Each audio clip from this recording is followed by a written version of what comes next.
Olá pessoal, tudo bem? Boa noite a todos. Estão me ouvindo e me ouvindo bem aí? Tudo certinho? Tudo tranquilo? Boa noite, Suelen, Jaqueline, nosso amigo Boa Jorge. noite. Tudo certo aí? Beleza, bom demais. Como é que foi a semana de todos? Espero que todos bem aí, né? Então, boa noite aí, Ana, Vinícius, Lorena, Luciano, Laudenir, Carla e todos os outros alunos que estão com a gente aí. Uma boa noite. Alguém tá com o áudio ligado aí, pessoal? Dá uma olhada aí. Juliane, eu desligo aqui, pode deixar. Deu certo, achei. Tudo tranquilo. Se quiserem falar comigo, você levantar a mão ali, bem tranquilo. Eu vou então dar uma acelerada nela, tá, galera? Que senão não vai dar tempo de 2 horas e meia de trabalhar todos os tópicos.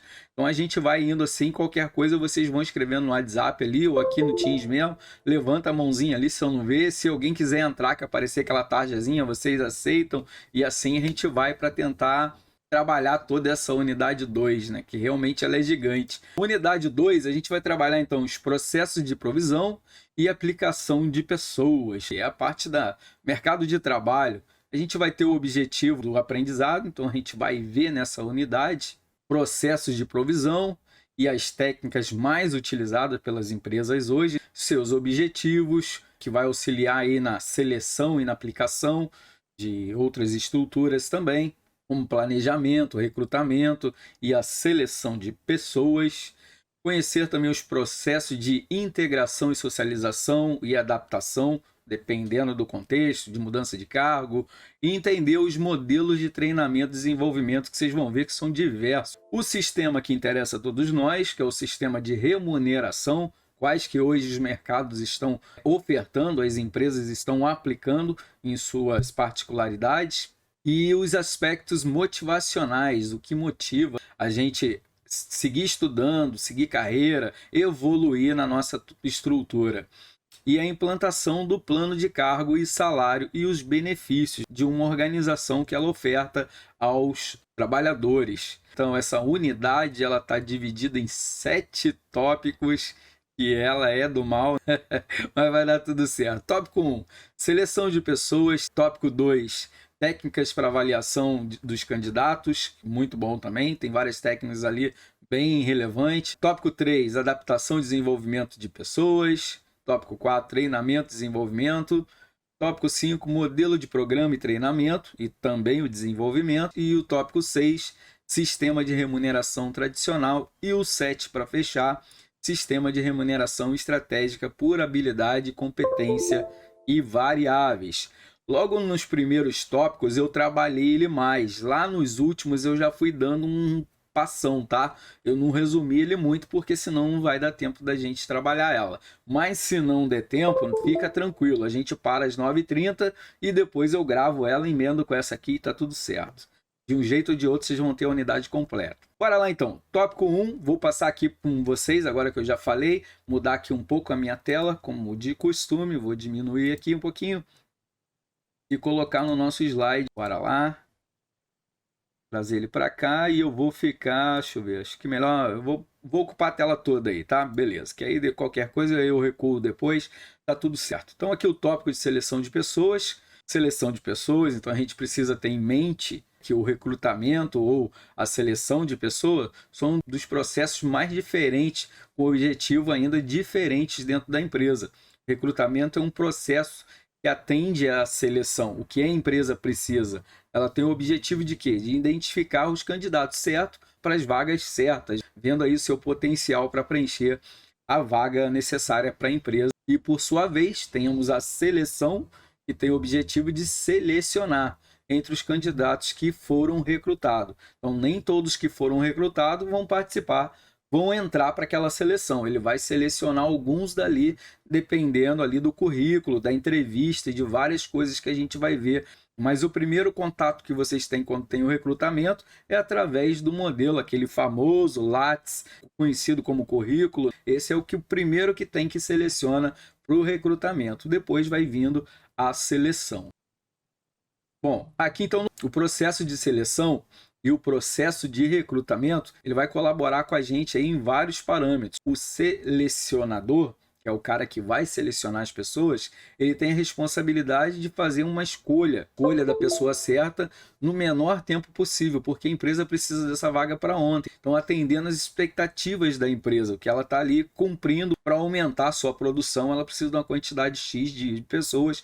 Então, essa parte do selecionador, o recrutador, ele vai fazer essa parte. Então, é um desafio, geralmente, para as empresas preencher a vaga em tempo certo, ou hábil que elas querem ir, os candidatos. E também encontrar os candidatos certos. Não é simplesmente ter candidatos, mas não está apto para a vaga, que isso ocorre muito no Brasil hoje, em várias empresas, principalmente quando vai trabalhar no comércio exterior, que a gente vai trabalhar isso mais para frente. Vocês vão entender um pouco mais do que eu estou falando aqui, mas foi uma pincelada.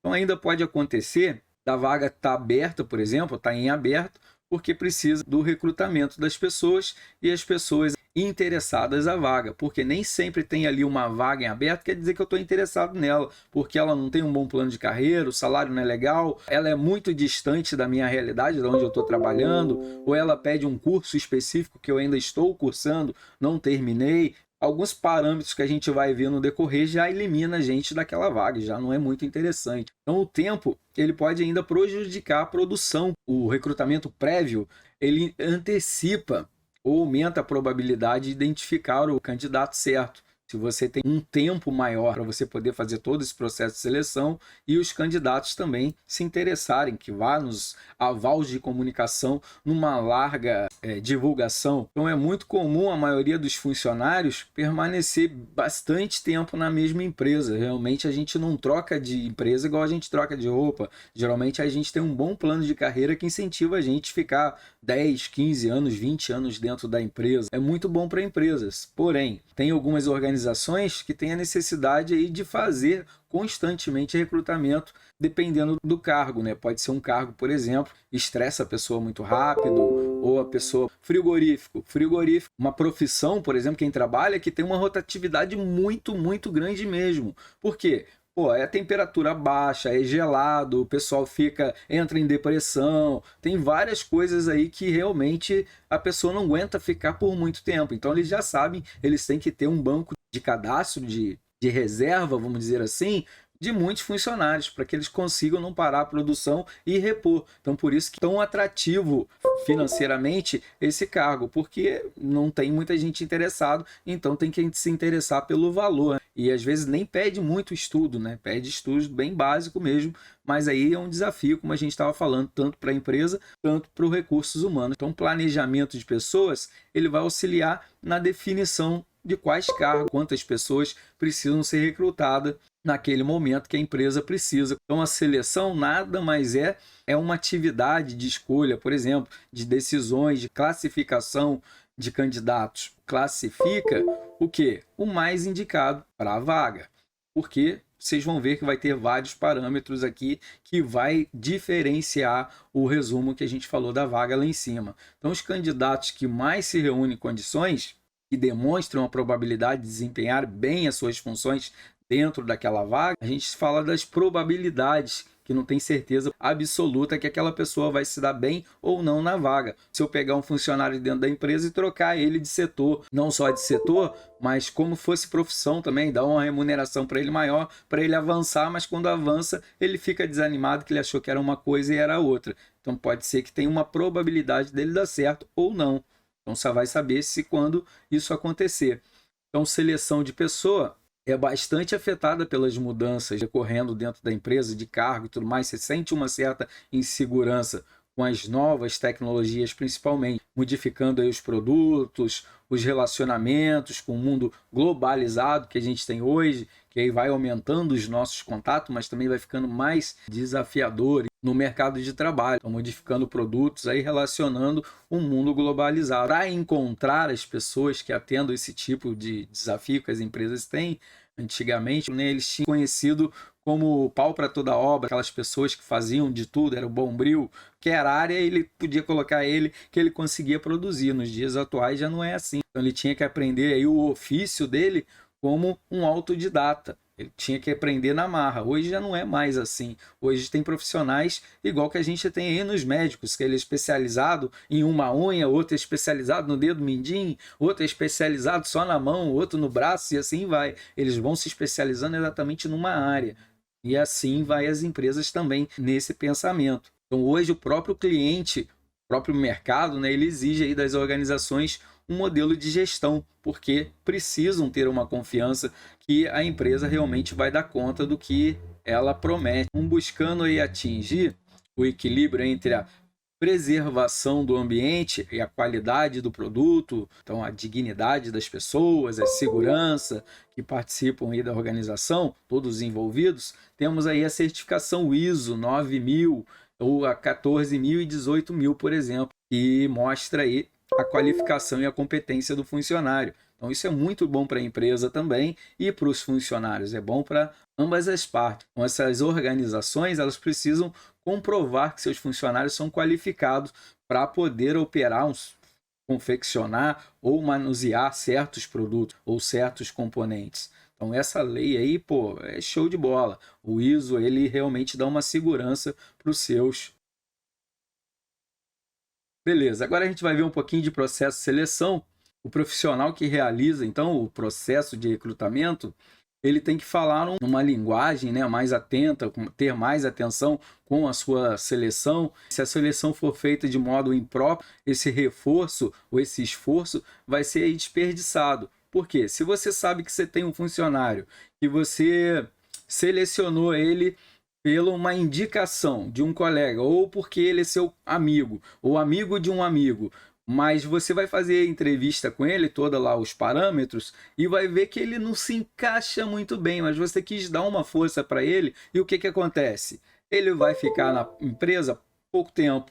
Primeira oportunidade que tiver na área dele ou na qualificação dele, ele vai sair. Então, dentro dessa questão que o RH tem que realmente ser profissional. Você não pode confundir muitas coisas, porque senão a vaga logo vai ficar ansiosa de novo e você tem que fazer todo aquele processo de seleção. E isso é um custo danado para a empresa. Então não é bom esse parâmetro. Tem que ficar atento a esses profissionais que fazem o recrutamento. Geralmente é o pessoal do RH da própria empresa, mas como a gente vai ver aqui, tem como fazer terceirização para não desperdiçar essas contratações. Você realmente saber que tem um profissional habilitado para estar operando naquela vaga e realmente a empresa ter uma visão que ele vai ficar por muitos anos na empresa, que ele vai ter um ativo na empresa, não vai ser aquele de rodízio. Não é exagero dizer que a seleção de pessoa pode definir o sucesso da organização, porque dependendo do contexto, realmente pode ser bom ou pode ser ruim.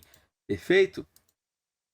Aqui eu vou passando no fundo umas outras coisas aí para que vocês possam visualizando, complementando. Vamos ver se eu já consigo passar aqui, ó. Beleza. Essa imagem aqui, deixa eu mudar de lado, beleza, e vocês conseguem ler legal? Então aqui a gente tem versus, né, que é a especificação do cargo versus as características do candidato, e assim vocês vão vendo esse mapinha que ele vai dando aí, vai dando para a gente ter uma noção melhor do que a gente vai falando, ele vai trazendo mais especificações para a gente poder acompanhar. Então a primeira coisa que precisamos fazer aí nesse contexto de comparar o perfil do cargo com o perfil do candidato, para ser o profissional e realmente ele vê que ele vai ficar naquela vaga por muito tempo, porque os dois se encaixam. Por que isso? Porque é o perfil do cargo que vai definir as características da vaga. Então, um exemplo aí, um cargo que exige escolaridade do ensino médio. Então, todos os candidatos que concluírem o ensino médio atendem o requisito. Beleza, por quê? É um requisito bem direto, bem amplo. Ele não está pedindo, então, por exemplo, uma experiência de trabalho. Pode ser esses que são recém, estão saindo da escola. Então, apesar que o perfil do candidato é subjetivo. Ele pode apresentar aí um certificado de conclusão do ensino médio, mas não conseguir resolver operações básicas de matemática, ter um desempenho muito ruim na escola ou ter comprado um certificado. Isso a gente está comparando aqui no ensino médio, mas eu falo isso para os meus acadêmicos direto, que no ensino inferior é a mesma coisa. Se você está aqui por causa do certificado, do diploma, pô, repense a sua vida que você está rasgando dinheiro, porque na seleção você não vai conseguir acompanhar, porque vai ter vários testes dependendo da vaga que você vai rodar, e aquele realmente que estudou, que foi atrás do conhecimento, esse é o que vai passar. Porém, ele é muito inteligente, é inteligentíssimo, mas desiste da escola e não vai ter o diploma, esse diploma que não vai deixar ele concorrer à vaga. Mesmo que se ele entrasse na vaga, ele dava de 1.000 a 0. Se vocês não viram, vou até indicar um filme para vocês, uma série, que ele vai bem ao encontro disso que eu tô falando. Ou tem um advogado que o cara é top de linha, mas ele fraudou lá um negócio lá e não conseguiu o diploma. E ele finge que é advogado igual, que é Os Homens de Terno. Tá na Netflix, é excelente, muito inteligente. Ele vem bem ao encontro dessa apostila aqui, que fale essas coisas aí de que pode acontecer na vida da pessoa quando ela tem ou não tem o diploma. Teve várias oportunidades que ele não pôde avançar, porque ele era uma fraude. Ele não tinha, ele comprou o diploma. E assim vocês vão vendo, só deu um spoiler do filme, mas anotem aí, quando vocês tiverem um tempo, vocês assistam, que realmente é show. Isso aí, essa série é Suits, é muito boa, beleza.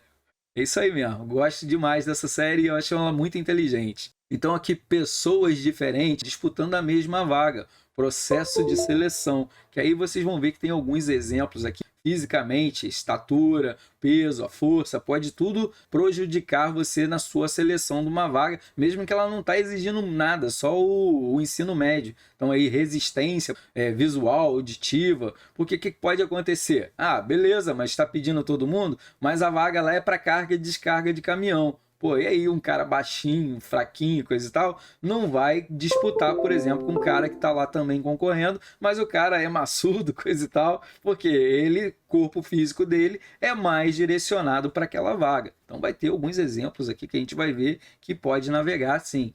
Psicologicamente, então temperamento, pessoa explosiva, não sabe lidar muito com pessoas, com grupo, caráter, às vezes o cara é meio mal falcatrua, tem um passado não muito legal, a inteligência, às vezes ele finge que é inteligência, coisa e tal, mas ele só está roubando ideia dos outros.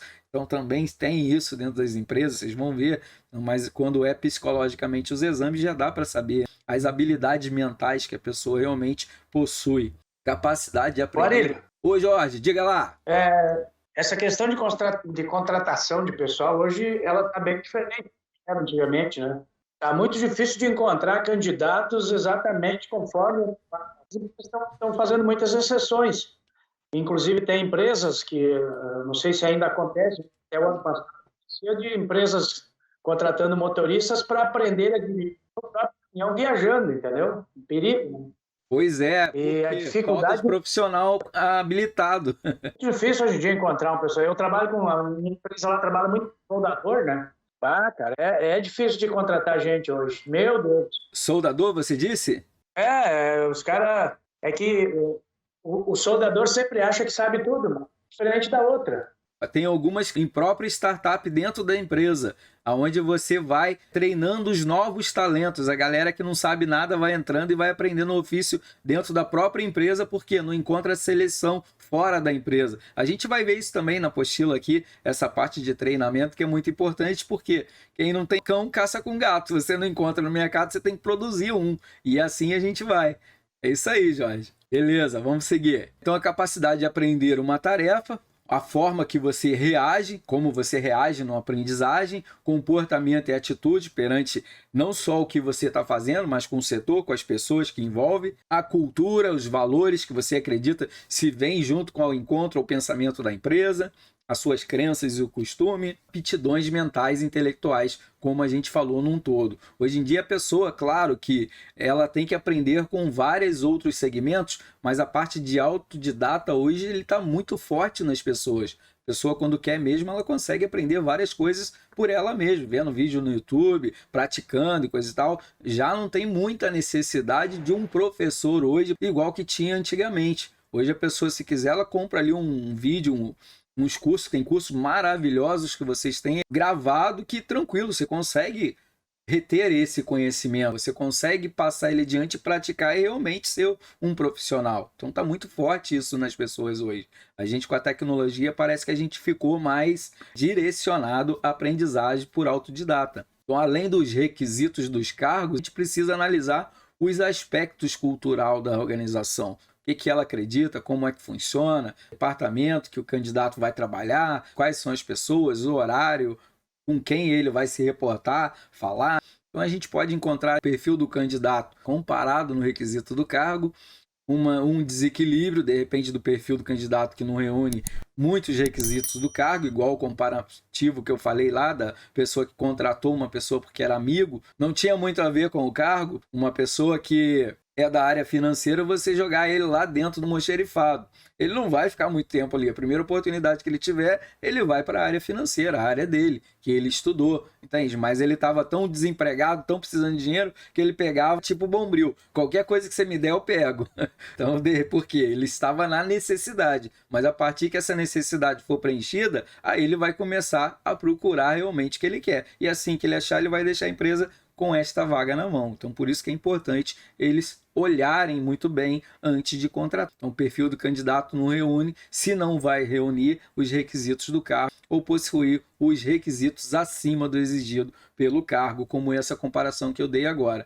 Que não desvalorizando o almoxarifado, mas a gente sabe que o financeiro, o coração da empresa, né? Então, ele realmente vai ser mais requisitado. Primeiro momento que ele achar legal, ele vai sair fora. Vou passando o Uni aqui para a gente colaborar um pouquinho, beleza?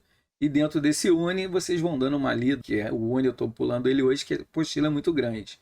Então agora a gente vai falar um pouquinho das responsabilidades pelo processo de seleções. Então, na tomada de decisões, ali a responsabilidade do requisito ou do requisitante, que é o chefe, na verdade, ele que vai, por exemplo, solicitar em algumas vezes a seleção para esse cargo, porque ele é chefe de um setor, ele realmente sabe o que está precisando ali dentro. Então, mais especializado, por exemplo, onde compete a ele aplicar as técnicas de aprovação, cargo, vamos dizer assim, recomendado aí pelos candidatos que mais têm condições de assumirem. Pode ser internamente mesmo, bem tranquilo. Então, dentro dessa parte aqui, a gente tem um outro Uni, que ele vai trazer uma colocação importante ali dos candidatos que podem reunir condições. Vocês dão uma olhada aí se der tempo nessa interação que a gente está fazendo.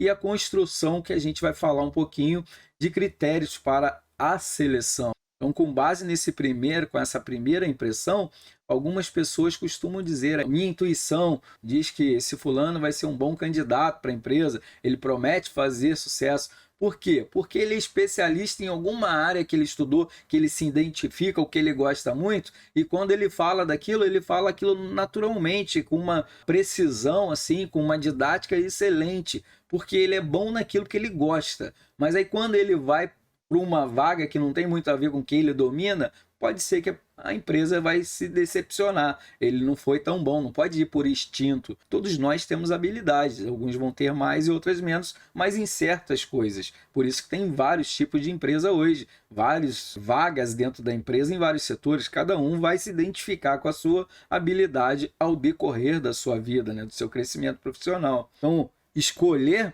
não significa usar a intuição, por exemplo, para escolher um candidato. Antigamente isso até rolava, mas hoje em dia já não é cabível, né? É necessário aí construir um critério de seleção, né? Não um julgamento, um achismo. Você realmente tem que fazer um critério, uma coisa séria, porque é o dinheiro da empresa. A empresa quer um funcionário por longo tempo. Então temos que atualizar aí os conceitos de validade que pressupõem a integridade de fontes de informação.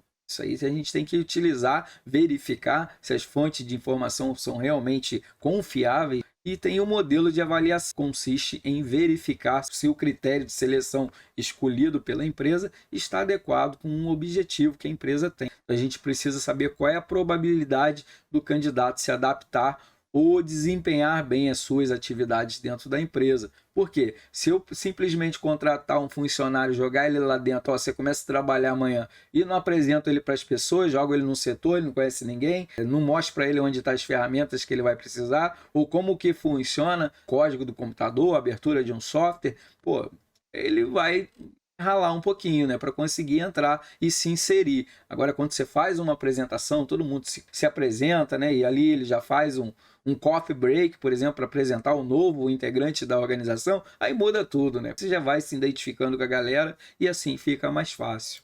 Agora a gente vai falar de seleção e exame admissional, que também interessa muito a gente, é uma área assim, bem relevante. Então, os exames admissionais são os exames aí exigidos pelas normas regulamentadoras da segurança do trabalho Para o quê? Para comprovar as situações tanto de saúde física do trabalhador em relação ao ambiente de trabalho. Por exemplo, eu quero saber se você vai vir trabalhar com a gente, faz os exames lá, aí de repente o cara pula essa etapa porque ele quer economizar. Quando vê, ele pegou para uma pessoa que está com uma doença, não é muito apta para aquele serviço. Por exemplo, ela tem problema de audição, vamos dizer assim, numa metalúrgica, porque ela trabalhou muitos anos por conta própria e não usava os PI lá, né, os protetores, e acabou ficando afetada a sua audição. E quando a empresa estava tanto precisando daquele funcionário que contratou ele direto, só assinou a carteira e deu, não fez o exame admissional nenhum. Aí o funcionário fica na empresa, sei lá, por 6, 7 meses e de repente eles veem que ele essa deficiência, vamos dizer, auditiva, manda ele embora. E aí, ele vai procurar a justiça e vai ganhar uma molada, porque ele vai alegar que ele ficou surdo devido à empresa não ter os equipamentos necessários. Ele pode estar mentindo? Claro que ele vai estar mentindo, mas tem gente desse jeito? Claro que tem. As empresas não podem contratar alguém por amor, ela tem que ser séria, então por isso que ela tem que fazer todos esses exames. Se é dinheiro, é uma segurança tanto para a empresa quanto para o trabalhador. Então isso é importante, importantíssimo até. Tem um exemplo aqui, ó. Ele diz que o ambiente de trabalho apresenta um alto índice de ruído. Ele precisa fazer um exame de audiometria para comprovar o nível de audição do futuro funcionário antes de sua admissão, da exposição do ruído do ambiente onde ele vai trabalhar. Então, a maioria bem que seguiu mesmo, nem tinha visto essa parte aqui, mas seguiu para a área de metalúrgica mesmo. Isso tem que ocorrer, tem que fazer, né? Então, esses resultados dos exames, ele deve ser analisado para ver se o candidato está apto a realmente ser contratado, né, para desempenhar suas atividades no cargo proposto. Por isso que os exames aí, eles devem fazer parte desse processo de seleção. Tem que ser um critério que tem que ser seguido realmente bem rígido.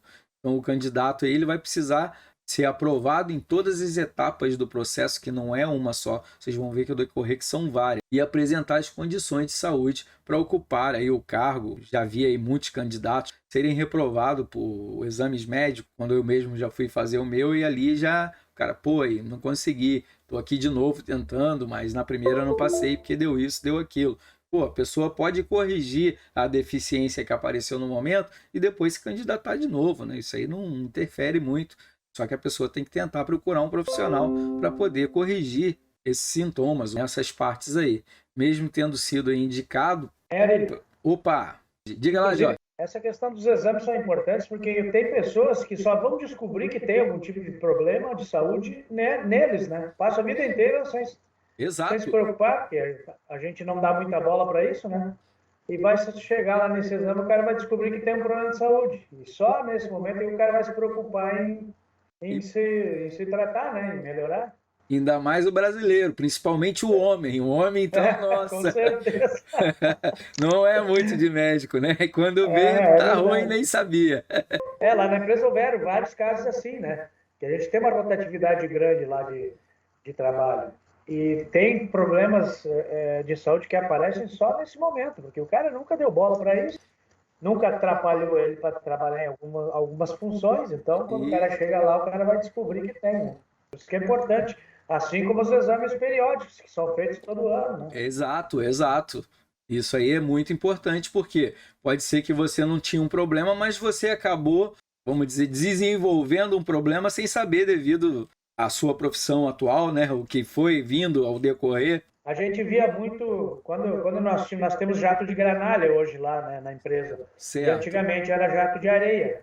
Então começou a acontecer problemas de saúde por causa da sílica no pulmão, né? Em função da utilização da areia. Por isso que hoje é proibido, né? Então passou-se a utilizar o sistema de jateamento por granalha de aço agora, né? Ah, tá. Mas quando tem esse jato, vocês não entram com a luva dentro daquele negócio lá? Sim, luva, máscara, armandado, tudo. Mas é muito... Sempre passa alguma coisa. Sempre passa alguma coisa, muita pressão, né?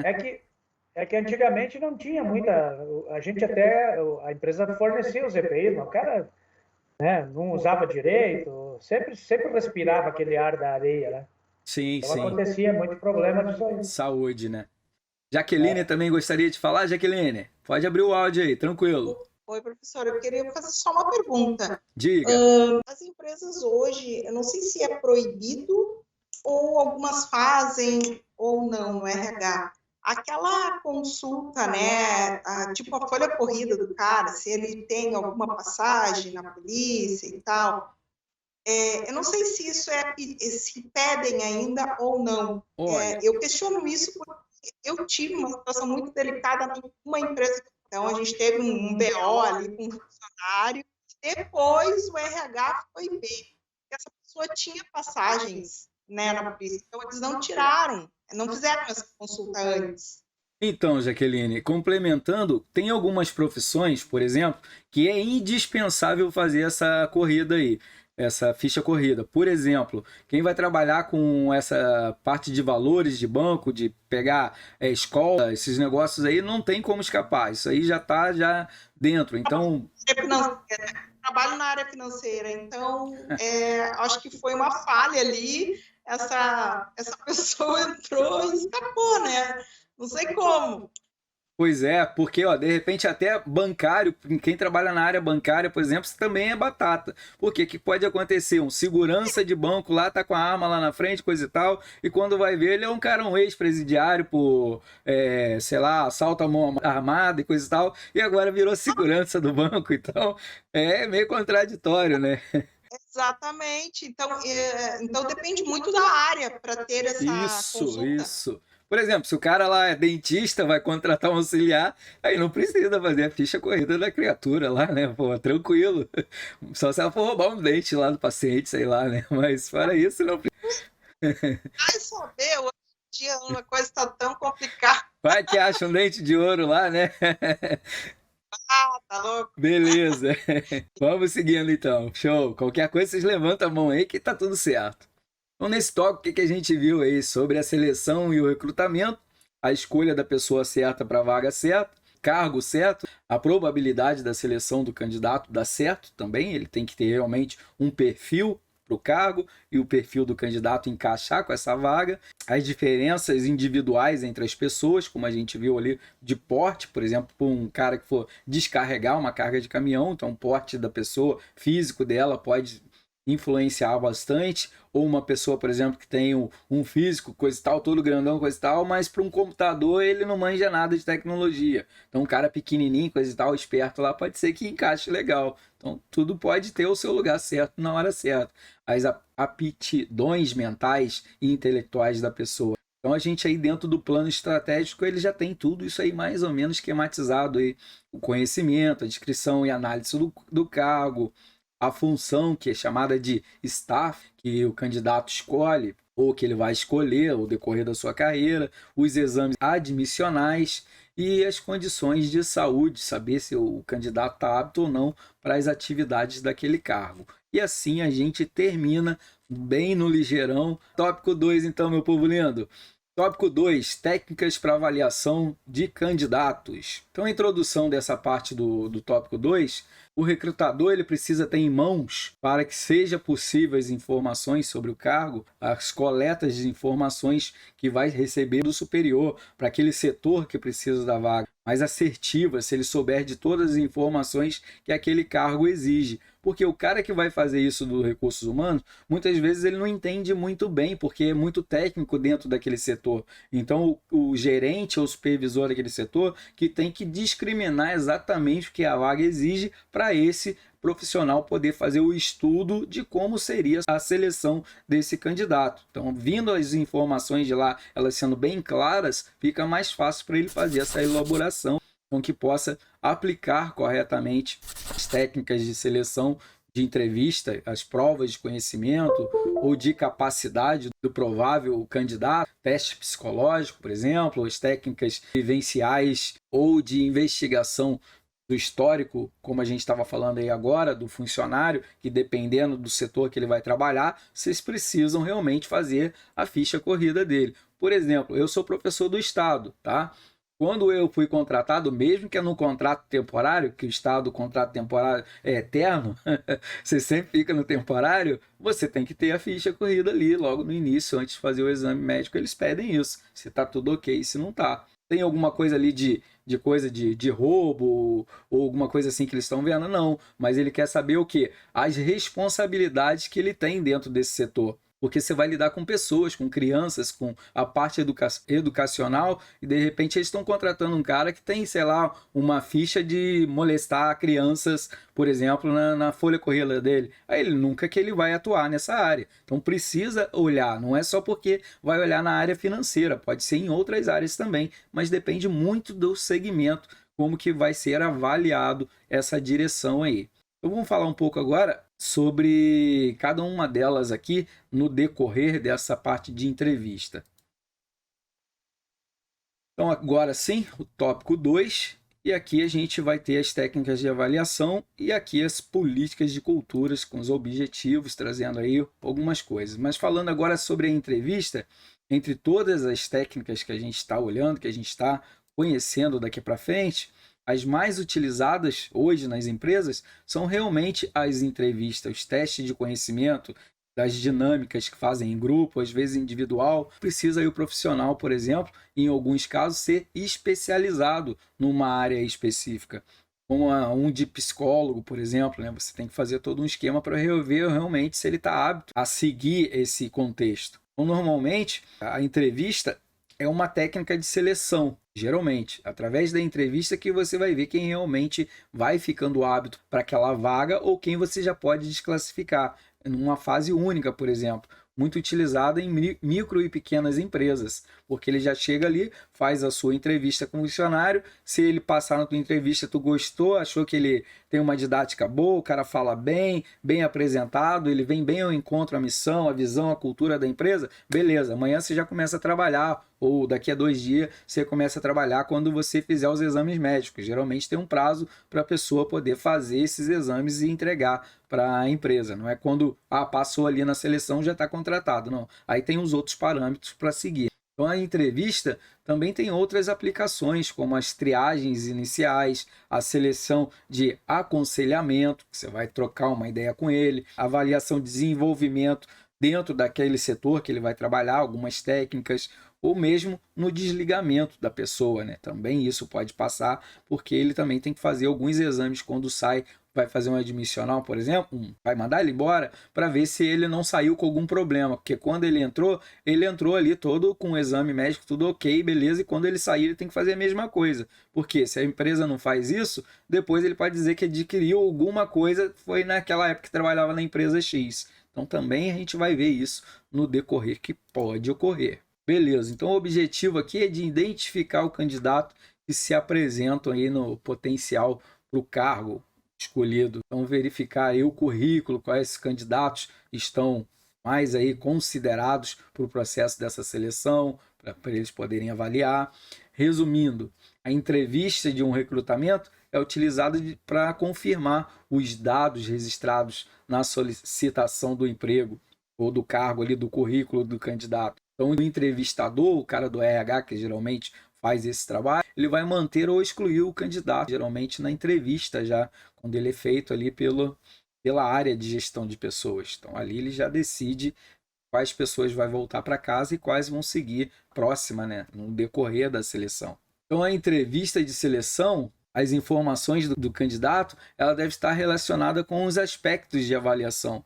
Como o quê? Como identificação e referência da pessoa, do candidato, como referência. Saber como que ele se portou na outra empresa, por exemplo. Tem algumas empresas que não gostam de dar informações, mas geralmente entre empresas, quando ela tem um bom vínculo, elas geralmente falam. Você não vai falar, o cara fez isso e fez aquilo na empresa. Não, ele só fala, posso passar nenhuma informação. Quando ele diz que não pode passar nenhuma informação, ele já passou sem querer. Aí a pessoa já vai saber mais ou menos se vai contratar ou não, né? Porque quando a pessoa realmente ele faz um caminho bom dentro da empresa, a pessoa fala bem dela sem precisar pedir. Ela geralmente é um excelente profissional, ele saiu daqui realmente porque a gente teve que reduzir alguns setores e coisa e tal, então é aí tranquilo. Mas quando a pessoa não diz que não pode dar informação, a gente já sabe que teve algum pepino, né? Naturalmente, nem precisa realmente falar o quê. Então questões aí referente à saúde também, a interesses pessoais ou hobbies que a pessoa tem, né? As práticas esportivas, tudo isso aí vai também complementando para você saber até se a pessoa costuma, por exemplo, frequentar uma academia, então ela está com a saúde em dia, ela tem um porte legal para o ritmo de trabalho. É importante também aí saber sobre a área familiar, que são informações que interferem no desempenho diretamente do funcionário. Então, por quê? Porque a família tem forte influência. Opa, diga lá. A questão das redes sociais também está sendo muito levado em voga agora pelas empresas, parece, nesse momento, né? Demais, porque reflete muito sobre a pessoa. Como você posta, onde você está, porque quando você está indo para uma seleção de uma empresa, você já olha ali mais ou menos os lugares que ela frequenta, você pega tanta informação sem a pessoa saber, às vezes por algumas fotos de como essa pessoa é vista por outras pessoas. Então isso também é importante. Ok. A gente vai falar mais de redes sociais também, dessas coisas, se eu não me engano, é na próxima unidade ali que ele vai complementar bem essa parte aí de mercado de trabalho e você na rede social representando a empresa. Porque mesmo depois do horário de empresa, você continua representando a empresa, por incrível que pareça, mas vocês vão... Depois a gente vai trocar uma ideia sobre isso, a gente vai falar mais, dissertar mais sobre isso. Então é considerado aí o conhecimento e as formações educacionais que o candidato tem, as condições de relacionamento que ele tem ali, porém é muito delicada essa parte, tá? Quando for falar na entrevista sobre família, candidato, você tem que falar, por exemplo, não é você fazer perguntas diretas de sim ou não, alternativa, não, você vai ter uma conversa e ele vai se sentindo mais tranquilo, ele vai acabar falando. Porque o cara pode ter, por exemplo, um problema de relacionamento ali bem grave, de agressão familiar ou com os filhos, ou alguma coisa assim, que pode interferir no ambiente da empresa. Por exemplo, pô, aquele cara lá, ó, que batia na mulher, coisa e tal, tá trabalhando na empresa tal, coisa e tal. Aí quer dizer, de certa forma, ele também está queimando o filme da empresa. E a empresa não quer isso. A empresa só quer trazer coisas positivas para ela, né? E ali os conhecimentos de formações educacionais, o que acontece? As empresas olham muito, por exemplo, você é formado em quê? Eu tenho graduação, pós-graduação, fiz ali, sei lá, 3 semestres de mestrado, mas há quanto tempo faz isso? Já faz uns 10 anos, tá? E os cursos que você fez depois disso? Não fiz mais nenhum. Isso também as empresas olham. Quer dizer, você já está totalmente desatualizado, principalmente nos dias atuais. Então a gente, hoje que está no mercado de trabalho, para a gente se manter, a gente tem que estar estudando com frequência. Toda hora ele está sendo modificado, principalmente agora com a globalização, né? É fundamental que isso ocorra. Então pode aí afetar negativamente se as pessoas não tiverem essa visão, essa estabilidade emocional. Por exemplo, aí uma pessoa pode ser um pouco agressiva, pode gerar conflitos dentro da empresa ou dentro da área de atuação que ele vai.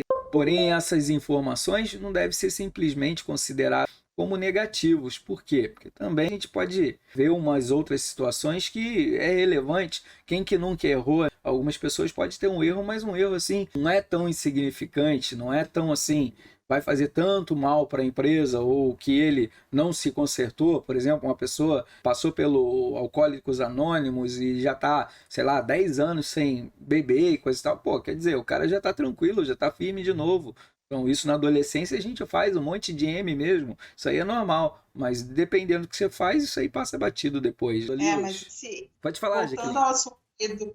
Voltando ao álcool, eu já passei por situações de ter colaboradores alcoólicos na minha empresa e no outro dia ele chegar com um cheiro, entende? Claro, a pessoa não estava alcoolizada da manhã, mas bebeu na noite anterior. Então, isso pega muito mal para a gestão e atrapalha no desempenho, né? É uma pessoa que tem um problema. Então, isso é muito delicado também, é um assunto. Como eu falei, né? Tudo depende da área que ele vai atuar. Tem área que não tem muito problema. Por exemplo, pedreiro, por exemplo, eu conheço um monte que toma umazinha todo dia depois do trabalho e o cara não chega a ser um alcoólatra. Mas alguns parâmetros a gente está colocando. Por isso que a gente precisa fazer essa investigação, como que ele atua em outras empresas. Os exames médicos já vai acusar, com certeza, quando ele fizer o exame médico. Então, isso aí é alguns parâmetros que a gente tem que ter cuidado também. Beleza, Jaqueline, vai contribuindo com a gente aí que a aula vai ficando mais rica. É isso aí mesmo, tem que ter cuidado. São situações que eu já passei, entende? Eu tive, quando fazia atendimento ao cliente direto no balcão, agora não mais, a gente não atende, a minha equipe atende só por telefone. Mas na outra empresa que eu trabalhei, era atendimento direto ao público. E a menina chegou de manhã com bafo. Imagina a situação. A noitada foi muito grande. delicado. Foi grande. Eu tive que dispensar ela aquele dia, na verdade. Eu dei uma advertência, né, e tal. Mandei ela para casa, para ela vir no outro dia para a gente conversar, aliviar ali a cabeça e curar o porre dela. E foi bem. Principalmente nos jovens de hoje, que recém está entrando no mercado de trabalho e às vezes vai entrar no trabalho, pô, galera, vamos comemorar, conseguiu um emprego. No outro dia já chega com aquele cheiro de caiaba que já enfraquece já. Bem isso mesmo. Bom, vamos seguindo então. Também é abordado, né, o repertório de conhecimento e as experiências técnicas. Também as informações técnicas são muito importantes para dependendo da área que você vai atuar. Entre as experiências profissionais, quem não está entrando, por exemplo, no mercado de trabalho agora, recém saindo do ensino médio, mas quem já está, por exemplo, faz o inverso, de vez de começar estudando no ensino superior, não, a gente começa trabalhando e depois a gente vai se atualizando na área que a gente está. O nosso público hoje, por exemplo, quem trabalha, quem estuda nessa modalidade em AD, é exatamente assim. Saiu do ensino médio, foi para o mercado de trabalho e depois foi se atualizando, vai se atualizando. Isso é hiper normal. Hoje, o tempo corrido que a gente está, tem que ser desse jeito, que a gente ficar igual que era antigamente, que a pessoa ficava anos e anos estudando para depois para o mercado de trabalho, aí já foi, né? Hoje já não cabe mais isso, mudou essa modalidade, né? Então, experiências profissionais, formações escolares, né? Isso tudo vai contando aí no seu currículo, né? Na sua vantagem competitiva perante outros candidatos. Fica muito mais fácil da gente observar a qualificação do candidato para o trabalho, né? Comparando aí as experiências anteriores que ele teve em outras empresas, em outras áreas, em outras escolas. Por exemplo, aí uma especialização de candidato, formação teórica, é suficiente no volume ou grau dele, como pede a necessidade do cargo. De repente, se ele for trabalhar na área de informática, então a parte ali teórica não vai ser tão suficiente, não vai ser, talvez vai ser suficiente, mas a prática mesmo dele montar, desmontar, formatar um computador ou fazer uma rede de computadores dentro da empresa, ele tem essa experiência. Então, aí, nesse caso aqui, já beleza. Agora, se fosse numa outra que ele precisa mais da didática, por exemplo, se ele for ser um professor, que aí a prática não conta muito, o que conta mais é a teoria, aí ele tem que desenvolver outras habilidades. E assim vai indo. Depende muito para onde você vai. Para onde vai a sua questão de contratação dentro do cargo ou a necessidade que a empresa tem. É claro, né? Não dá para a gente aí deixar de fora as características comportamentais, né? Relacionado ao cargo. Isso também vai interferir demais. Já pensou, você tem uma pessoa lá trabalhando com vocês que o cara ali é bipolar, né? Uma hora ele tá rindo, a outra você parece que ele tá querendo te matar. Então aí não dá também. Você tem que fazer todos os exames e ver se o cara realmente tá legal, tá tranquilo. Alguns dias a gente vai ficar assim, isso é normal, galera. Tem dia que a gente, num dia já tá ruim antes de começar, né? Aí a gente fica um pouco abalado, mas nada que não seja uma coisa constante, uma coisa bem eventual mesmo. Então, o sucesso ao cargo aqui que a gente estava falando, como por exemplo aqui, ó, iniciativa, integração com a equipe, dinamismo, simpatia, isso tudo vai trazendo você mais para dentro da sua vaga. Vai ali o pessoal, quando tem que te indicar, quando tem que pedir alguma coisa, já sabe que você é referência para aquilo, porque você é simpático, dinamismo muito bom, uma oratória legal, tem iniciativa, não precisa estar te mandando. Então, toda essa parte aí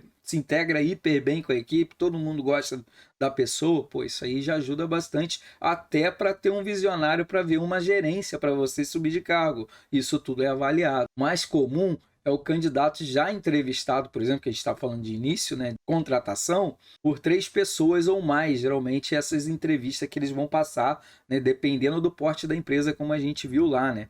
Exemplo aí, o recursos humanos, o setor de pessoas, e a gente realmente faz esse estilo de contratação, mas quando a empresa é um pouco maior, já entra outros profissionais. Aí confirma os dados de identificação, por exemplo, as referências pessoais, o ensino superior, se é imediato ou é futuro, né? Também vê ali quem vai ser o seu supervisor, o chefe que vai ali trabalhar com você, pode ser até dentro do próprio setor. os conhecimentos ali de experiências técnicas. Quem vai entrevistar você dentro dessa área não vai ser a pessoa do recursos humanos, aí já vai ser o seu chefe de setor, porque você já praticamente passou já pelo recursos humanos, você já vai para uma outra seleção que é ali as partes técnicas. De repente ele vai lá e pede você para ligar uma máquina para ver se você sabe ligar, passar 1 ou 2 produtos lá para ver como que é a sua habilidade, porque lá no seu currículo está dizendo que manja muito daquilo, então pode ser que ali o chefe do setor faça essa entrevista com você nessa forma diferenciada, avaliando seus conhecimentos. E por último, claro, o psicólogo, né, para ver se você não é a pessoa bipolar que está bem e está do mal, né, muitas vezes ali. Vai abordar as características comportamentais aí relacionadas ao cargo, com as pessoas que você vai trabalhar, que como a gente viu aí da nossa funcionária, da amiga Jaqueline, ela trabalhava com atendimento ao cliente. Então, pô, não tem jeito, tem que realmente passar por essas características comportamentais, como ela reage com os clientes, porque os clientes é o que vai trazer vida e o din-din para a empresa. Se não tratar bem eles, botarem uma pessoa antipática lá, é lógico que a pessoa vai começar a procurar outro lugar e não a empresa. Então isso também pode influenciar. Então todas as entrevistas vai ser planejadas, né, no decorrer ali, não vai ser simplesmente chega aí que eu vou trocar ideia. Não, tem todo um planejamento feito para contratar esse possível funcionário. Normalmente o entrevistador ele constrói aí um roteiro, né, a partir dos requisitos que vem ao encontro ao cargo ofertado, junto com as informações do currículo do futuro funcionário, que vai participar da relação ali, e ele já vai selecionando qual deles que ele quer ter uma entrevista dentro daquele recrutamento. Já os aspectos comportamentais, que a gente estava falando, o comportamental, é mais complexo. O entrevistador ali e tem que ver as habilidades dele, né? Ter as habilidades ali para abordar as situações vividas pelo candidato. Então ele tem que chegar numa conversa bem de boa, tranquilo, e fazendo o candidato falar, e não ele só trazendo questões meio assim, né, complexas, para que ele possa falar sobre a vida dele. Então isso aí é muito importante para essa concepção. Ele não fazer uma pergunta de alternativas. Provavelmente vai passar aí quando o ocupante do cargo tiver mais avançado. Elaboração ali de um roteiro, ele vai ajudar a evitar perguntas de sim ou não, como tinha comentado. O candidato ele deve ser questionado buscando respostas no seu repertório em situações vividas, né? Como que se fosse aí uma conversa. Ah, você já ajudou a empresa a desenvolver algum projeto? Sim, um projeto lá uma ponte, não sei aonde, lá no Rio de Janeiro, a gente viajou e construímos junto e coisa e tal. Tá, e conta aí, como é que foi? Foi legal, quantas pessoas trabalhavam lá? E assim, conforme ele for falando, vai jogando uma perguntinha em cima. E aí você vai dando linha, quando vê ele tá falando um monte de coisa, vai anotando. Aí você vai conhecendo mais a pessoa. E já teve algum conflito, algum funcionário que você não gostava, ou que se estranhava, pegava no seu pé, e assim vai indo, o cara vai falando sem notar todas as perguntas, sem ser exatamente uma pergunta, como se fosse direcionando para uma conversa que a pessoa fique à vontade para falar. Porque se você não tiver esse jogo de cintura, a pessoa trava, fica nervosa, que isso é normal pra caramba, e não consegue falar exatamente o que ela gostaria ou se soltar, né? Tem que ter essa parte de jogo de cintura. Então, na entrevista, a gente precisa saber se o candidato possui um repertório de experiência, em quais empresas já trabalhou, por quanto tempo, suas viagens, né? Todos esses contextos aí já vividos em sua longa trajetória ou curta trajetória de vida acadêmica ou ainda profissional. Exemplo, se ele resolveu assim uma vez, é provável que ele vai agir da mesma maneira em uma situação parecida. O que ele quer dizer ali? Se a pessoa, numa situação de conflito, ele reagiu, por exemplo, dando um soco no cara, no olho do cara, porque o cara discordou dele, provavelmente, numa outra situação semelhante, essa vai ser a reação dele. De novo. Então, por aí, já começa a avaliar. Mas pode ser porque ele tem uma estratégia que a pessoa estava nervosa, discutiu com ele, discordou, ele esperou a pessoa se acalmar, depois falar, pô, tranquilo, pediu desculpa mesmo, ele achando que estava certo, colocou a visão dele, mas num contexto mais meio relevante ao encontro do que o outro pensava, e foi acabando convencendo a outra pessoa a vir para o lado dele e concordando com ele. Pô, aí o cara quer dizer o quê? Ele tem técnicas de estratégia, de como fazer a coisa que está tumultuada se acalmar para poder resolver e não botar mais lenha na fogueira e o troço sair fora de realmente de controle. Isso também são habilidades. Grande probabilidade de prognosticar como vai ser o desempenho do candidato ao cargo. É que vem ao encontro que a gente falou aí. Então, concluindo ou concluídas as entrevistas, entrevistadores vão receber aí o treinamento, não só os que vão entrar, mas quem vai fazer mesmo o recrutamento. Eles vão receber um treinamento para como eles vão abordar os candidatos nessa entrevista. Para quê? Para que essas regras consta a vaga, ao setor, elas sejam bem definidas. Realmente costuma ser desconfortável tanto para o entrevistador, que tem que fazer algumas perguntas às vezes que não se sente à vontade de fazer ao funcionário, ao futuro funcionário, ao recrutador, como por exemplo aí o entrevistado. Você perguntar para eles: você é casado? Quantos filhos tem? Aí o cara começa a falar: não, eu sou separado. Eu tenho um filho com cada mulher, tem 5 filhos, mais uma com cada mulher. Pô, o cara não vai sair falando isso para qualquer pessoa que ele não conhece. Tem que ser um negócio realmente meio tranquilo. E quantos são de menor? Desses 5, os 5 são de menor. E você mora com alguma das esposas? Não. Então, conclusão, ele está pagando pensão para essa galera toda. Então, quer dizer, ele já está um pouco no saldo. Então, já tem ali um negócio meio pegando que ele tem a necessidade dessa vaga e já tem alguma coisa, um compromisso muito grande que pode afetar isso na área dele de trabalho. Pode ou não pode, depende muito, mas isso é importante saber essas situações, até mesmo pelos planos que ele vai ter aí ao decorrer quando a gente for ver mais abaixo, né, plano de saúde e coisa e tal, para envolver todos os filhos. Isso é importante saber. Então é importante aí deixar claro que as informações do entrevistado aí são sigilosas, que você não vai sair falando isso para todo mundo. Aqui tem alguns erros frequentes que a gente viu aqui nesse Uni, e já vou trazer um outro para colaborando aí em seguida, tá?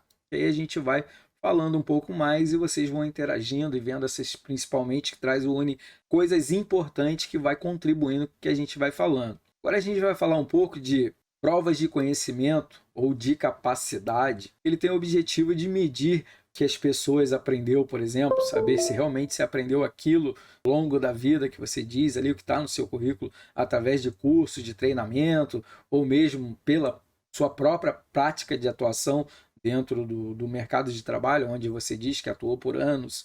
Então aqui é onde que eles vão começando a fazer aquelas provas, que aí sai fora a primeira parte, que era o seu currículo, o diploma, que fez você sair do recrutamento e ir para a seleção. Aí na seleção o bicho pega, porque aqui realmente é o que eles vão ver, quem que vai ficar ou não. A empresa quer o melhor que se destacar é o que vai ficar na vaga. Por isso que a gente precisa se atualizar constantemente. Então a prova pode ser, por exemplo, aí oral, aplicada verbalmente, pergunta e resposta, pode ser também, ou especificada um conteúdo relacionado ao cargo.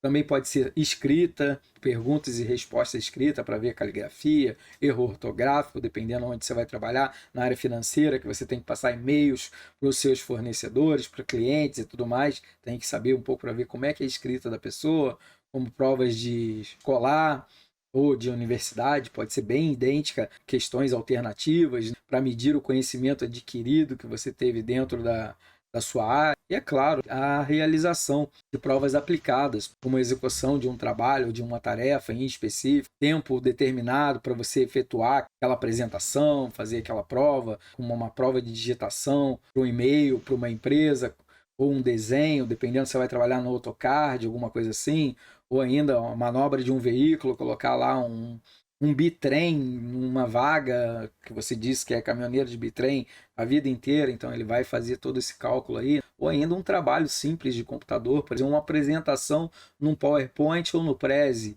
você disse que domina as ferramentas do Office, aí ele vai ali tudo ver se realmente você tem essa didática, tem essa parte aí de aprendizado, né, que você colocou no currículo. Pode abranger as provas também, elas podem ser gerenciais, por exemplo, geral, pode ser mista, pode ser oral, escrita e ainda técnica, tudo junto, pode, com certeza. Avaliação aí pode ter também avaliações, por exemplo, de cultural, para ver como é sua cultura, como que você se envolve com o mundo em si. Você realmente, eu só gosto de funk, só conheço lá MC Banana, MC, sei lá, Cenoura, MC não sei o que lá, aí vai te perguntar outros tipos de cultura, se você conhece de outros países. Você colocou lá que domina o inglês e fala bem o espanhol e escreve bem isso, aí chega lá na hora o cara, hi, nice to meet you, what's your name? My name is Mr. Arilho. Aí o cara, o que ele tá falando?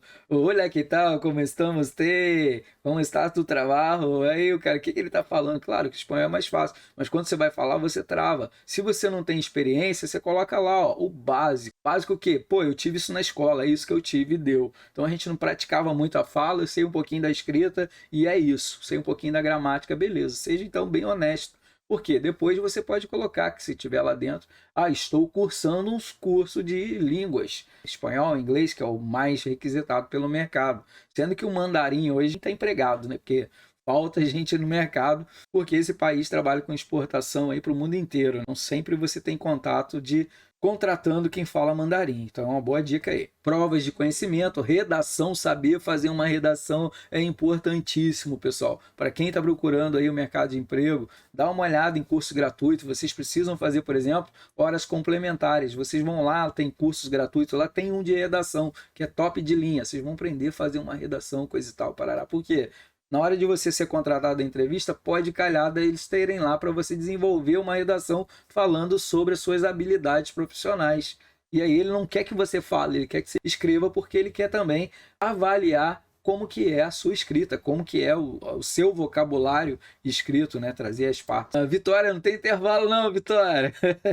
Pode seguir, vai lá tomar seu café, depois tu volta aí, bem tranquilo. Eu vou gravar ela depois, você pode ver de novo, tá tranquilo. O inglês e o espanhol que eu tinha falado ali, né? Dos idiomas, pode ter também algumas técnicas específicas que eles podem pedir relacionada diretamente ao cargo. Exemplo aí, conhecimento de química, se eu for trabalhar nessa área ali de transformação ou de informática, eu vou trabalhar com rede de computadores, pode ser requisitado, alguma coisa que eu preciso fazer ali mais específico, ou ainda da contabilidade, fazer ali aquela coisas que a gente pega da empresa para mandar para o Cefaz em HTML, se não me engano, ou TXT, não lembro mais, muito tempo que eu não trabalho mais nessa área. Ainda pode ser de enfermagem, hotelaria, rotinas administrativas, várias, pode ser muitas coisas específicas diretamente para o cargo que você vai atuar. Ainda tem aí as provas de organização, que são as mais tradicionais, tipos de dissertativas ou expositiva, que você vai falar, vai escrever ela bem tranquilo, à medida do possível. Pode ser aí as improvisadas, porém elas vão exigir respostas mais longas como explicativas, às vezes até um pouco mais demorada, igual que a gente tem aí na Uniacel, aquelas duas descritivas que a gente vai fazer, pode ter 10 questões alternativas e 2 descritivas. Também pode ter dentro do contexto que ele consegue avaliar o seu raciocínio lógico e também a sua forma de escrita, que é os mais comum aí, geralmente é uma avaliação que demora mais um pouquinho, mas ela é bem direto ao ponto. Tem as objetivas, como eu falei, que pode ser a mista, que são as mais planejadas e estruturadas, aí, onde já vai ver como os testes objetivos que a gente tem na prova de Enem, ou já tem uma ideia de concursos públicos. Geralmente ela vem 5 questões e uma só verdadeira. Então esse tipo aí de explicação é mais rápida e mais fácil, mas ela não é tão boa, não tem um resultado tão legal, né? Esse tipo de prova aí, ou de exame, é conhecido como testes. Ela é mais utilizada quando tem um grande número de candidatos, por exemplo, que não tem como eles estarem corrigindo tudo, né, na hora ali descritiva, você tem que corrigir erros ou a estrutura toda da coisa, né? Vou passar aqui um pouquinho. E agora vamos falar de técnicas de simulação. A ideia é que fique mais próximo de uma possível realidade dentro de um contexto de técnica assim.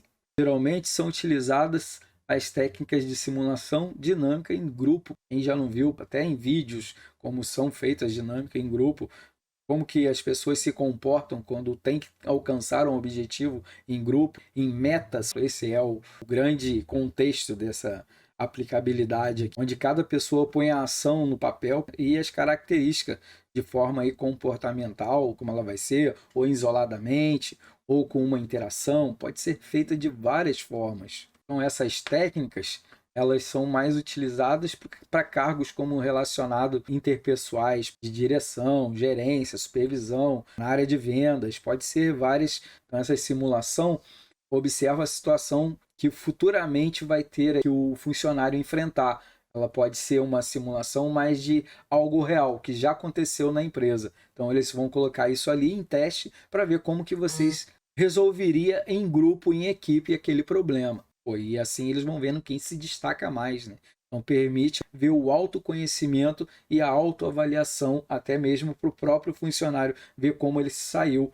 Então agora a gente vai falar um pouco sobre testes psicométricos que são utilizados para medir o desempenho. Geralmente aí se baseia nas amostras estatísticas comparadas entre os demais, aplicadas sobre as condições padronizadas que a empresa tem. Esses testes eles apresentam geralmente 3 características diferentes. Tem o preditor, que oferece resultados que serve para prognóstico mais do desempenho do cargo, né, mais direcionado. Tem o outro que é a validade, que pretende medir a relação entre o esquema de seleção de alguns critérios mais relevantes e mais importantes para dentro daquele setor, e aquele que é mais de precisão, que apresenta resultados semelhantes em várias aplicações da mesma pessoa. Quer dizer, posso repetir ele várias vezes para sair, para ver se o resultado ele vai ser modificado. Então, esses testes psicométricos, geralmente, ele mede aí as aptidões individuais e oferece prognóstico futuro ou potencial desenvolvimento desse trabalhador. Depois a gente tem um pouquinho os testes de personalidade, que é uma interação aí meio misturada, né? Vamos dizer assim, as características mensuráveis, os aspectos permanentes que consiste na pessoa. Então eles são identificados geralmente os traços de personalidade que ela distingue uma pessoa das outras. Vocês já viram aqueles lá que de repente tem uma pintura, uma mancha? O que você imagina que seja essa imagem? O que você vê? Aí cada um vê uma coisa. Um de repente está vendo uma flor, o outro está vendo, sei lá, um cara matando o outro. Pode ser, né? Então por aí eles vão fazendo aqueles testes psicológicos, neurológicos, e assim a gente vai desvendando um pouco a pessoa. Então é uma integração de misturas, revelam certos aspectos das características das pessoas, como caráter ou temperamento, equilíbrio emocional, uma frustração que ele teve ao longo da sua vida, ou os interesses, o que motiva essa pessoa, pode direcionar para esse caminho nessa aplicação que exige a presença de um profissional da área, principalmente um psicólogo, que ele vai trazendo essas questões mais a fundo. A gente terminou esse tópico 2 e agora a gente vai seguindo para o nosso tópico 3. Ele vai trazer a adaptação de desenvolvimento das pessoas. Aqui a gente vai ver a demanda do tempo de investimento, os esforços para conseguir a adaptação do candidato mais rapidamente possível dentro do setor, que ele já chegue já praticamente já produzindo. É indispensável que a empresa promova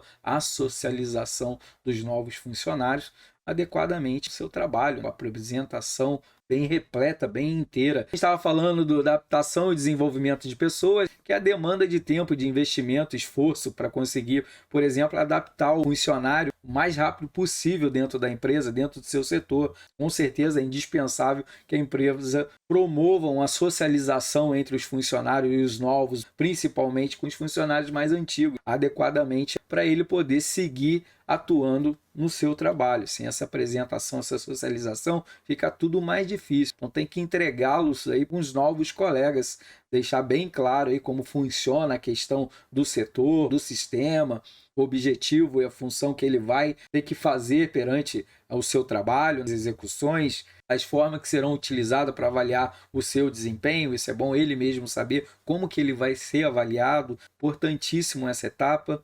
Uma boa convivência entre os membros. Logo no início ele já vai ver com quem ele se identifica mais. E, é claro, dos participantes da vida das organizações, todos que participam. Não que ele vai ter que apresentar só para o setor, mas sim para a empresa inteira, de preferência. É claro que se for uma Rondon da vida, uma Tramontina, toda hora que chegar um funcionário ele ter que apresentar todos os colaboradores, é impossível, não tem como, né? Se é uma festa mesmo, alguma coisa de confraternização, todo mundo se conhece. Se não, é os setores mesmo que vão conhecer aquele profissional, aquela pessoa. Beleza. Aqui trazendo mais um Uni, que ele vai trazer ali sobre a socialização. E agora a gente vai falar um pouco sobre a parte dos métodos de integração e socialização da organização.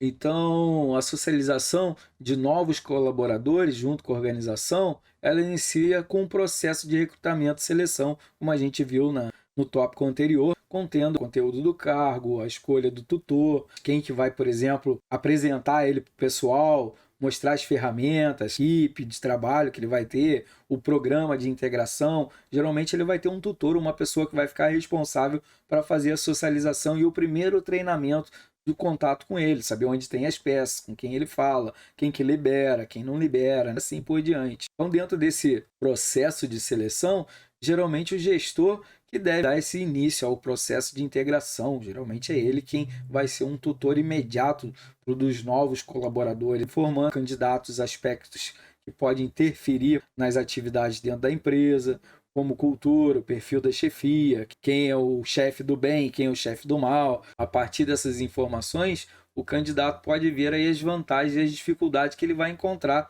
ao longo, né? Que nada é só maravilha. Ele também vai ter alguns inquéritos. E agora falando um pouco sobre o conteúdo do cargo, tem os aspectos das tarefas, do que é novo. O novo funcionário vai desempenhar, tem que saber exatamente que ele foi contratado para fazer o que no seu dia a dia. É preciso que ele tenha aí todas as informações, tanto técnicas e administrativas, já bem clara, bem tranquilo, direto, ponto onde ele pode consultar e ver se realmente ele está chegando no patamar esperado pela empresa e pela chefia que foi contratado. Ele deve receber as tarefas normais, exigem um esforço razoável, não é querendo já que ele produza igual uma máquina no primeiro, segundo dia, tem que ser um negócio gradual, bem devagar, vamos dizer, não muito devagar, né, mas gradual, que proporcione aí o sucesso no início da carreira, para depois aí levar que ele deve, né, receber as tarefas mais complexas, mais desafiadoras, vamos dizer assim. No início você não pode cobrar muito, senão o cara pode correr da vaga antes do esperado. Isso não é a intenção das empresas. Agora falando um pouco sobre a parte da escolha do tutor, que é muito importante essa parte da pessoa ter um tutor que ele se identifique. Primeiro a gente precisa escolher a pessoa que tenha o perfil adequado para a tarefa de tutoria, que ele seja amigável, simpático, repita várias vezes, faz aquela coisa, né? E tenha paciência, porque se for uma pessoa, eu já sei tudo, pega lá, entendeu? Entendeu? Aí deixa o cara lá fazendo. Pô, o cara não entendeu nada, mas ele não ia dizer que não entendeu pro patrão dele logo na primeira vez. Tem que ser aquela pessoa que realmente... Opa! Sabe que isso é uma das dificuldades que a gente tem na minha empresa. A empresa que eu trabalho é uma empresa familiar, né? Uhum. E a gente eu faço a integração do candidato quando ele chega, né? Mas o meu patrão lá, que é o responsável pela área de produção, ele joga o cara lá no meio dos leões e diz, faz assim, faz, e o cara tem que sair fazendo. E tem muita gente que faz, né, achando, claro, o cara dá o melhor ali, tudo, né? E aí ele vai em cima do cara, dizendo que tá errado, que não era para fazer assim e tal. Então, eu sinto essa dificuldade diariamente lá, por causa dessa falta de orientação, né? O próprio funcionário sente também. Por isso que a gente tem uma rotatividade de pessoal bastante alta lá. Uma das dificuldades é pegar o sistema de trabalho do dono da empresa, né? Exato, exato. Por isso que um tutor é muito importante, Jorge. Porque se você não tiver um tutor que tenha paciência e que realmente fique ali apoiando o candidato, vamos dizer, pelo menos uma semana, nos primeiros momentos dele, incentivando para que ele possa dar o máximo, vamos dizer assim, e lógico, elogiando, parabéns, você conseguindo, tá evoluindo, tá legal, o cara se incentiva achando que tá indo certo. Agora, se você apresenta ele, joga pros leão, como você mencionou aí, fala, agora você faz assim, deu pra bola, e deixa o cara, e o cara fica com medo de errar, acaba errando mesmo. Por quê? Porque ele fica nervoso, ele não teve um apoio. Fica complicado porque na hora de tu designar uma tarefa pro cara é uma coisa, né? E depois agora tu tem que mostrar o caminho pro cara fazer e fazer certo, né? Senão Exato. Depois só simplesmente largar ali e virar as costas. Depois voltar para criticar o cara se ele fez errado é complicado, né? Conheço algumas empresas que o treinamento mais antigo era assim, o cara, vou fazer aqui uma vez, preste atenção. Entendeu? Entendeu? Agora você faz que eu vou lá fazer uma outra coisa. Larga o cara lá, o cara entendeu só como é que liga a máquina. O resto ele não sabe mais nada. Aí ele trava. É complicado. Aí ele tenta fazer acerto e erro, é prejuízo para a empresa. Então, por isso que é importante você acompanhar, ter um tutor para acompanhar ele, pelo menos até achar que ele está apto a seguir sozinho. Enquanto não tiver essa certeza, essa confiança, aí você não abandona, deixa alguém junto com ele, porque é o ativo da empresa que está falando. Está gastando mais tempo com outro funcionário agora, mas você não está gastando tempo. Você está investindo para que esse funcionário, quando largar ele já produza e não faça, por exemplo, um monte de coisa errada. E corra do serviço, né? O serviço de solda que tu faz errado é um retrabalho violento para a empresa. Exato, que a gente vai ver isso aqui. Gasta, é custo. E tempo. E antigamente, quando o pai deles, que era o fundador da empresa, era vivo, ele tinha muito mais paciência para ensinar e tal, né? E aí, quando ele faleceu em 2019, assumiu o filho dele a gestão lá da área de produção. E daí a gente sentiu que essa dificuldade se acentuou lá, né? E aí persiste até hoje, né? É complicado. Você pode indicar ele, eu não lembro o nome, mas vocês vão lembrar. Teve um programa na televisão, nem lembro em qual canal que era o cara que se disfarçava de empregado, ele era o patrão, e ia indo ali, coisa e tal, vendo as dificuldades. E ele mostra muitas situações, bem essa que a gente está falando aqui. Que o cara, de vez de ter um tutor, vai largando o cara de qualquer maneira, aí o cara que vai ensinar ele, por exemplo, ensinar a máquina, ensina de qualquer maneira, agora faz. E assim vai judiando daquele funcionário e acaba que ele desiste. Ele fala, não, isso aqui não é para mim. E assim tu vai perdendo vários bons funcionários. Exato, né? Exato. Perfeita colocação. Então tem que desempenhar aí o papel de alcançar os objetivos esperados, tanto da empresa quanto do funcionário. Boa colocação aí, Jorge. Vamos seguindo então. A gente deve ter cuidado ali com os novos funcionários, ter um verdadeiro tutor ali, alguém que acompanhe e oriente ele durante o período, principalmente o período inicial. E o que deve ter esse tutor? Deve ter conhecimento, habilidade, atitude, permita ao novo colaborador receber informações bem claras sobre a tarefa que ele tem que fazer ou que ele deve alcançar. Isso é muito importante, o tutor ser treinado para isso, para que ele consiga realmente passar isso para os seus funcionários, o papel bem inteiro, bem claro para esse funcionário que está entrando. Pegando esse gancho, e agora a gente vai falar um pouco de equipe de trabalho, a integração aí do funcionário que ele deve ter atribuído no grupo de trabalho, para que assim todos os esforços da equipe seja feito e a aceitação também do grupo perante a esse funcionário. Porque pode ter alguns, por exemplo, que não aceite bem a ideia do novo funcionário, achando que ele vai ser mandado embora e esse funcionário vai entrar no lugar dele. De repente o grupo pode achar isso, se não deixar tudo bem claro. Por que estão contratando um novo funcionário para aquele setor? Porque às vezes a empresa está pensando em ampliação e não em fazer uma demissão. Então é bom deixar isso bem claro mesmo. É preciso observar as atitudes dos colegas perante esse novo funcionário, principalmente com respeito ao funcionário e também ao respeito à organização como tal, de como eles devem se comportar perante esse novo cenário, com esse novo integrante. E também a gente vai falar um pouco sobre o programa de integração, que é um método de forma mais formal, quando inicia o treinamento inicial desse funcionário, ele tem a intenção de familiarizar ele com as linguagens da organização, como as pessoas se portam, o uso e os costumes, tanto interno quanto externo, de todos os envolvidos, como a cultura também, a estrutura organizacional, como os departamentos funcionam ao decorrer do seu próprio departamento,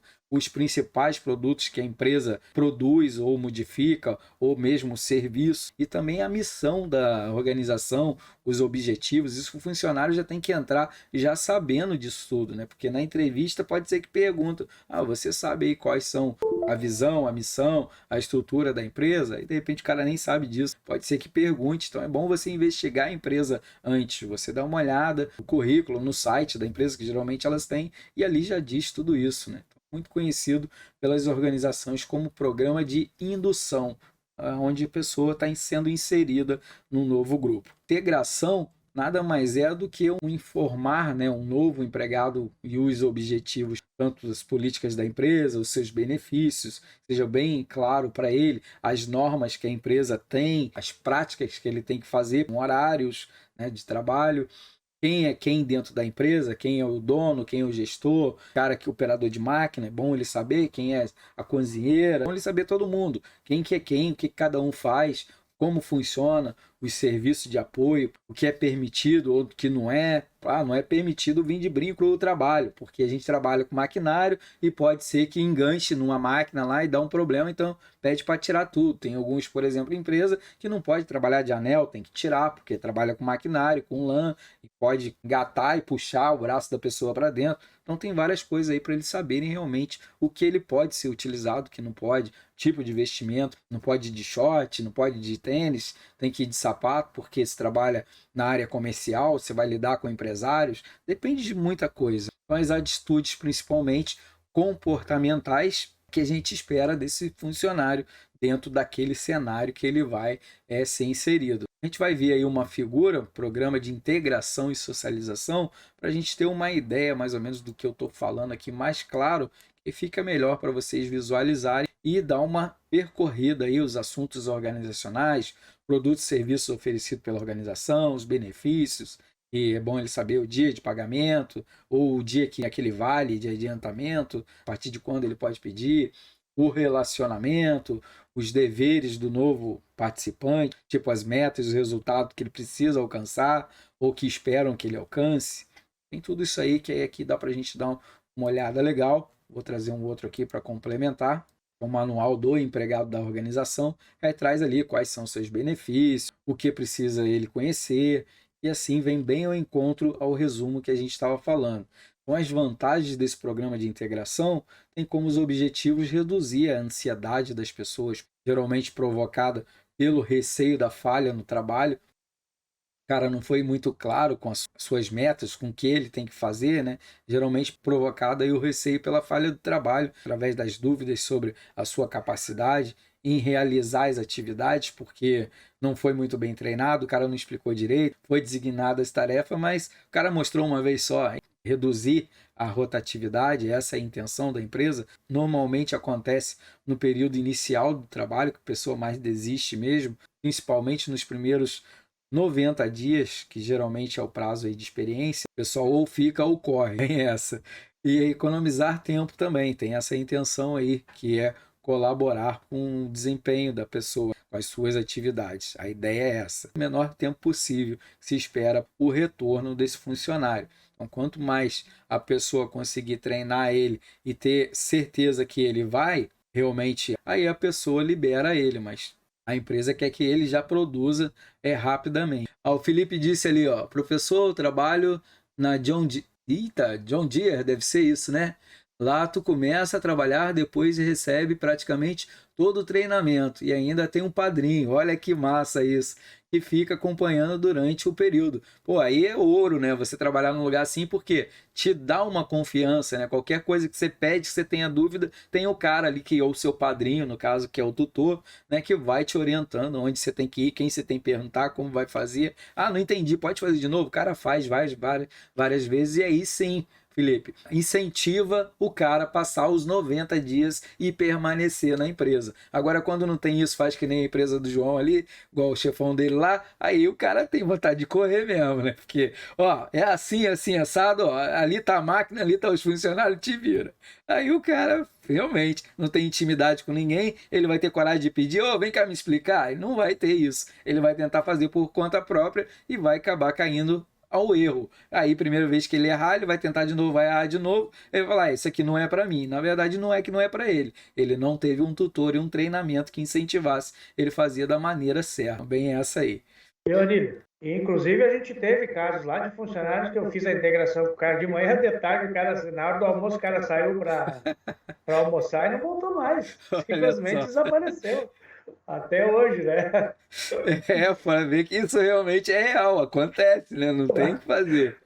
Acontece mesmo, principalmente em empresa familiar, né? É complicado. Exato. Vamos seguindo então. Opções de integração e socialização dos novos funcionários. Agora a gente vai dar um pouquinho aqui uma palhinha.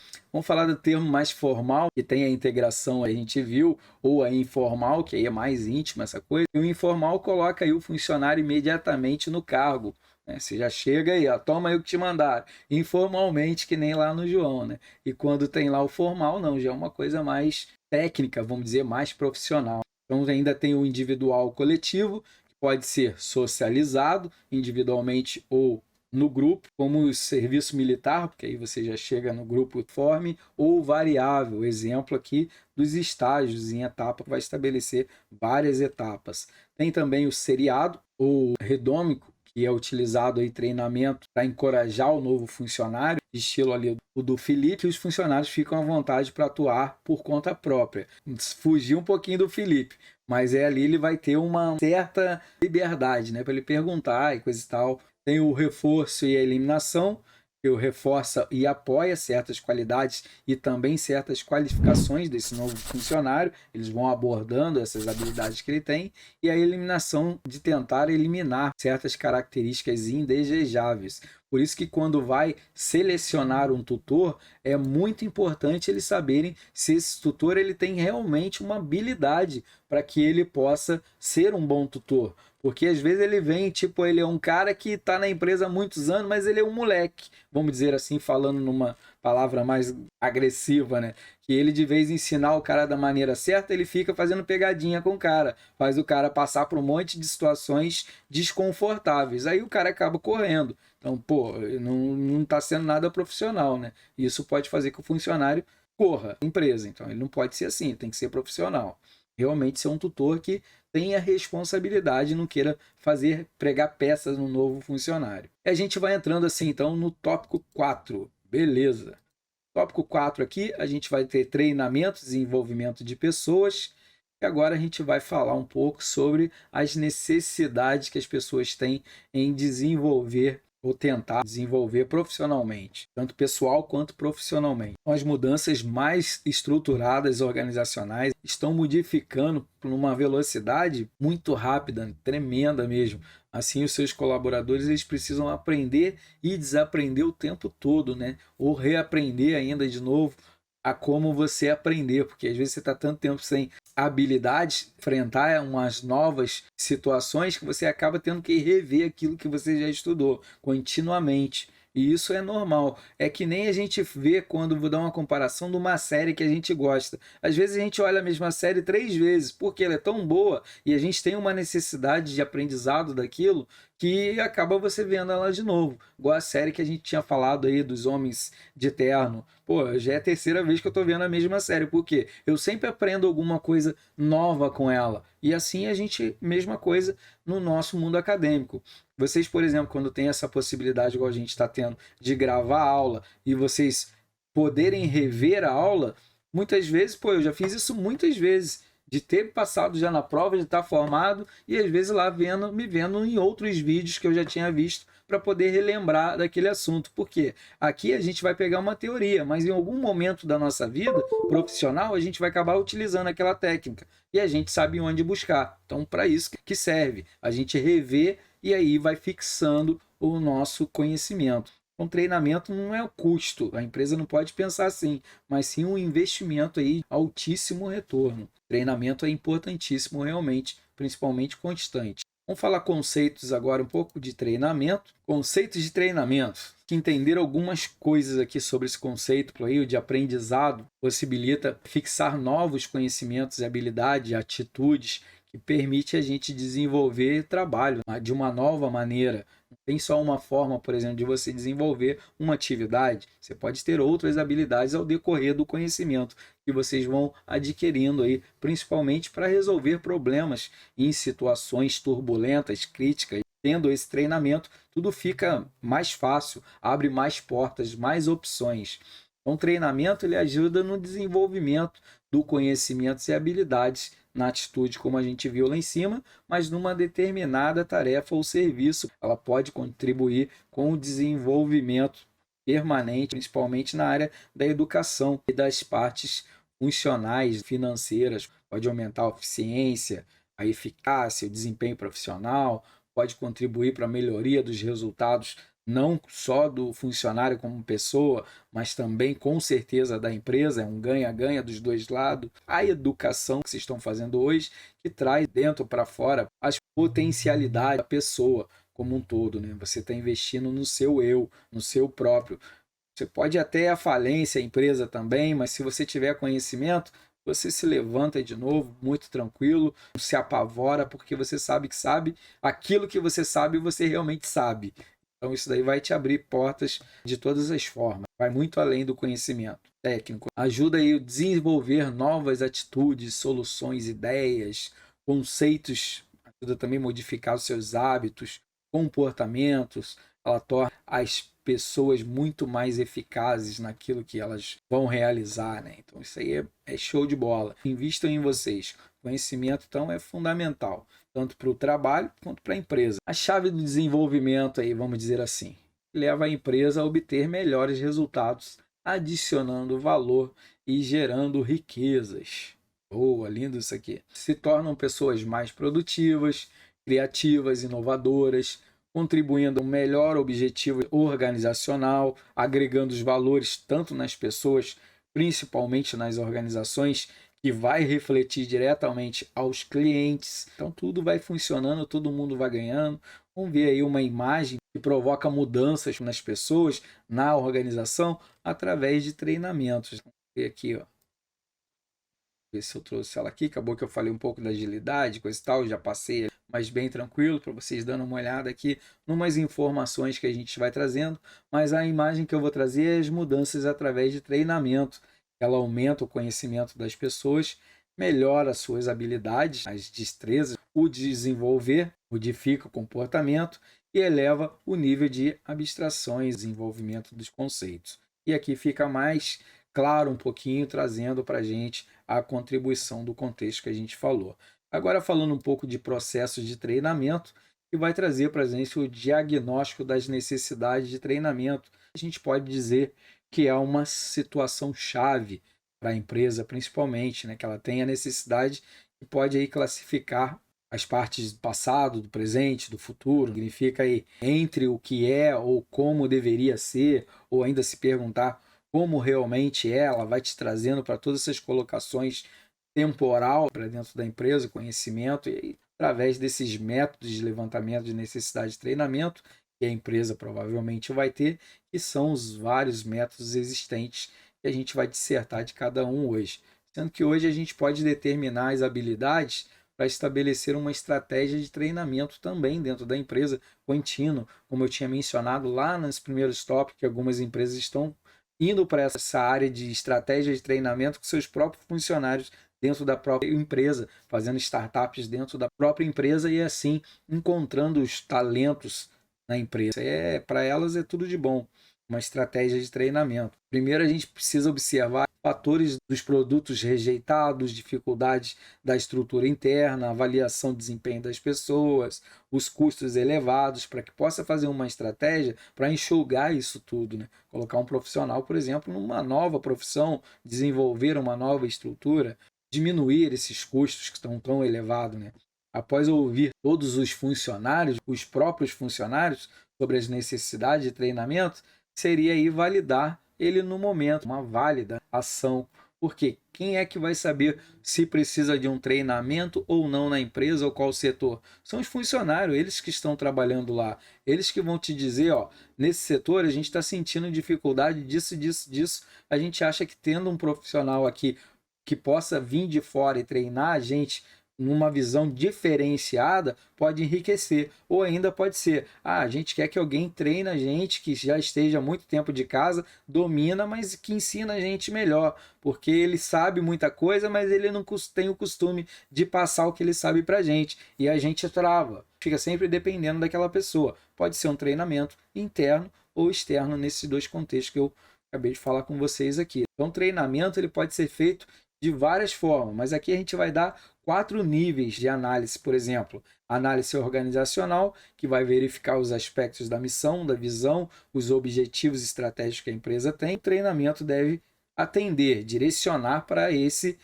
alvo aí que a organização tem. Ainda a gente tem a análise de recursos humanos, que vai ser direcionado entre os comportamentos, as atitudes, conhecimentos de competência que são necessárias às pessoas que estão trabalhando no setor terem para alcançar os objetivos que é da empresa, o lucro no final, metas. Ainda a gente vai ter a análise da estrutura do cargo, que vai determinar quais são as questões de habilidade, competência que a pessoa precisa desenvolver ou já ter desenvolvida ou desempenhar adequadamente dentro daquele setor, dentro daquele cargo.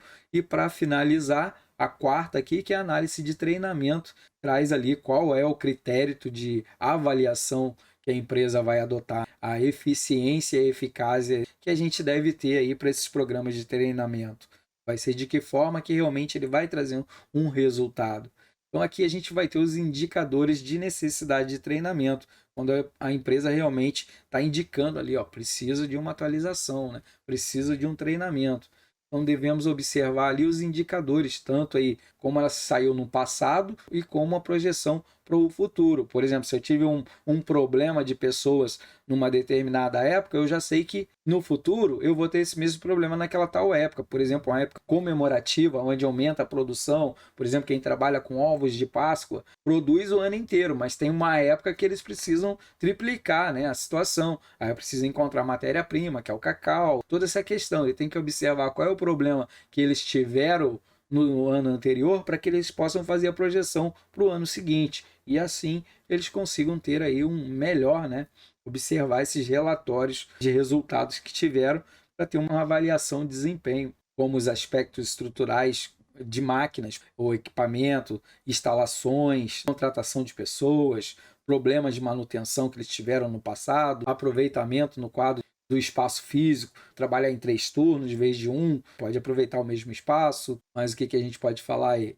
Aspectos pessoais, né? Aumento ou redução de colaboradores, ou rotação de empregado entre cargos, falta em licença ou em férias, alguma questão assim. E ainda a gente tem aspectos pessoais, como falta de cooperação ou os erros de desperdício que ocorrem muito dentro da empresa.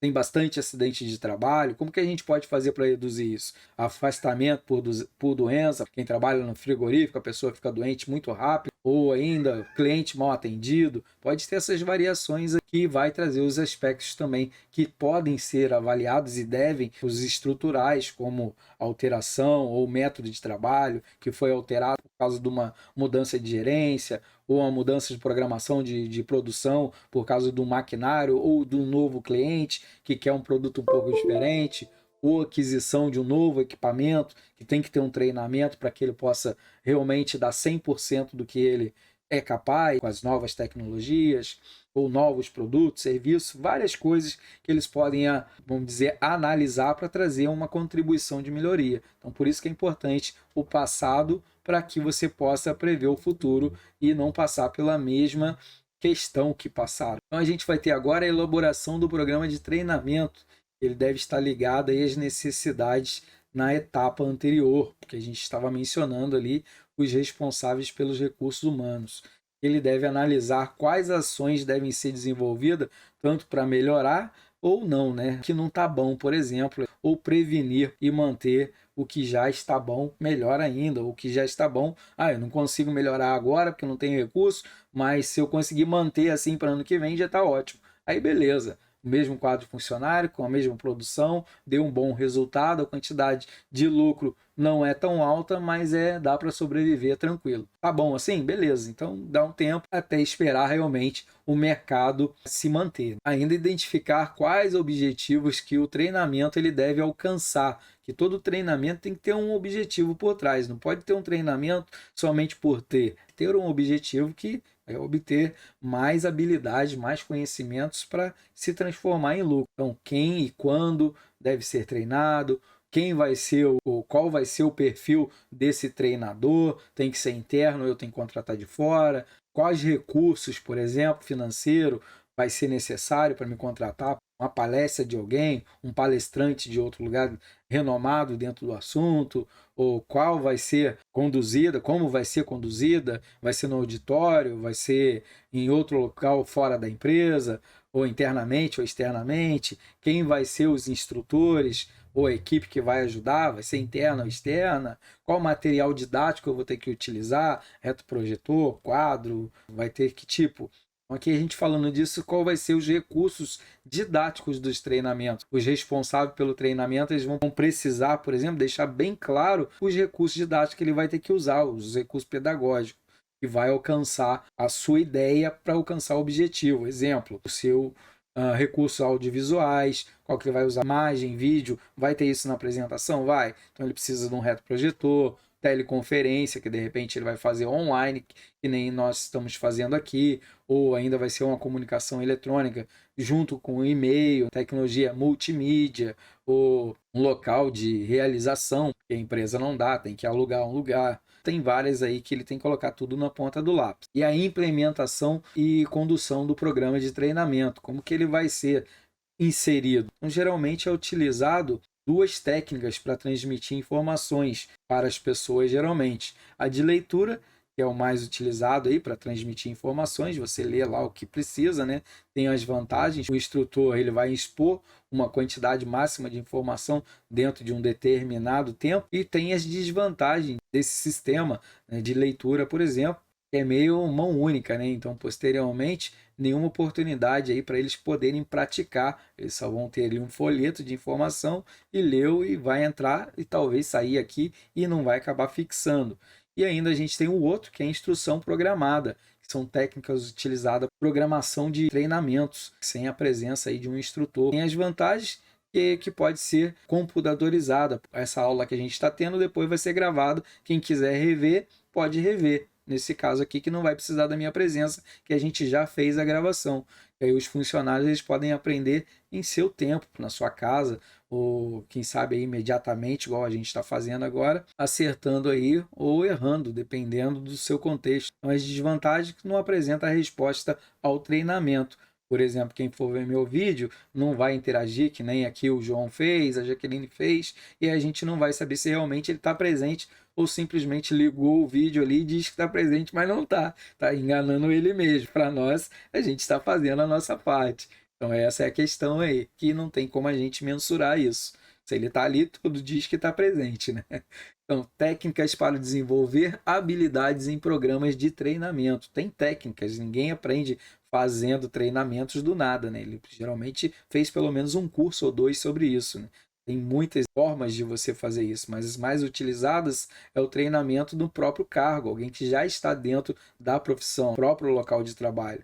Geralmente através de programa que fornece informações de conhecimento, experiências relacionadas ao cargo, porque o público dele é para trabalhar no cargo, então pode ser aí incluída rotações de cargos. E ainda a gente tem o treinamento de classe, que é utilizado em sala de aula, igual as universidades, que tem um instrutor que desenvolve as habilidades de conhecimento relacionadas ao cargo, como as técnicas de programação em computador, né? Vai ensinar você a programar, aí tem todo mundo ali, ele vai ter um retroprojetor, tudo que ele fizer no computador vai espelhar lá e a galera vai fazer igual. Pode ser interpessoais, nesse liderança ou trabalho em grupo, através de atividades como dramatização, jogo de negócio, administrativo com pequenos grupos, ou técnica de encorajar a interação, provoca as excursões.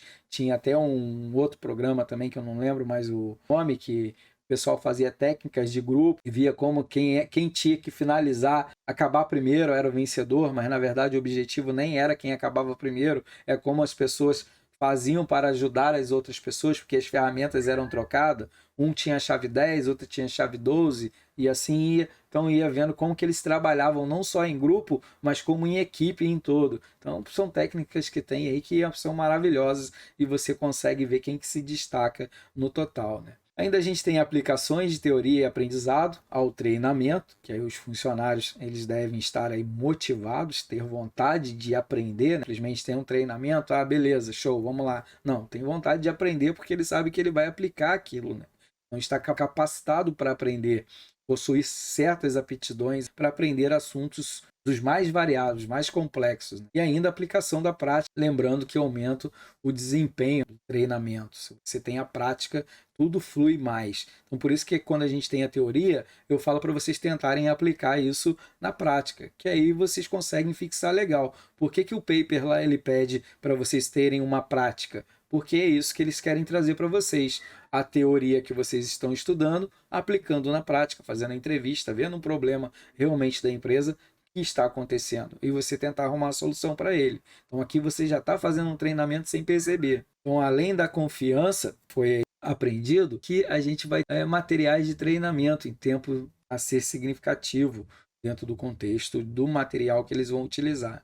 A comunicação deve ser feita de maneira incorporando novos assuntos, de informações, habilidades, atitudes no conceito do treinamento, A ideia é que esse material de treinamento ele seja transferido para o trabalho, traga o resultado que pode ser aplicado aí o mais próximo possível da realidade desses funcionários, para ver se está realmente para ser aplicado e se vai ter um resultado imediatamente, o que aprendeu, e assim fixar ele. Vamos falar um pouco de avaliação do programa de treinamento, que ele serve para verificar a eficácia do treinamento, se realmente cumpriu os objetivos esperados, se as pessoas obtiveram os ganhos de conhecimento, como prometido, e as habilidades. Prometido, que quando eu falo em prometido, parece que o cara prometeu, mas a ideia é essa, de você pegar essa habilidade e conseguir transferir. Vamos falar de elementos de avaliação dos resultados de treinamento, que proporciona a gente verificar se o treinamento houve alguma economia de custo depois que vocês fizeram,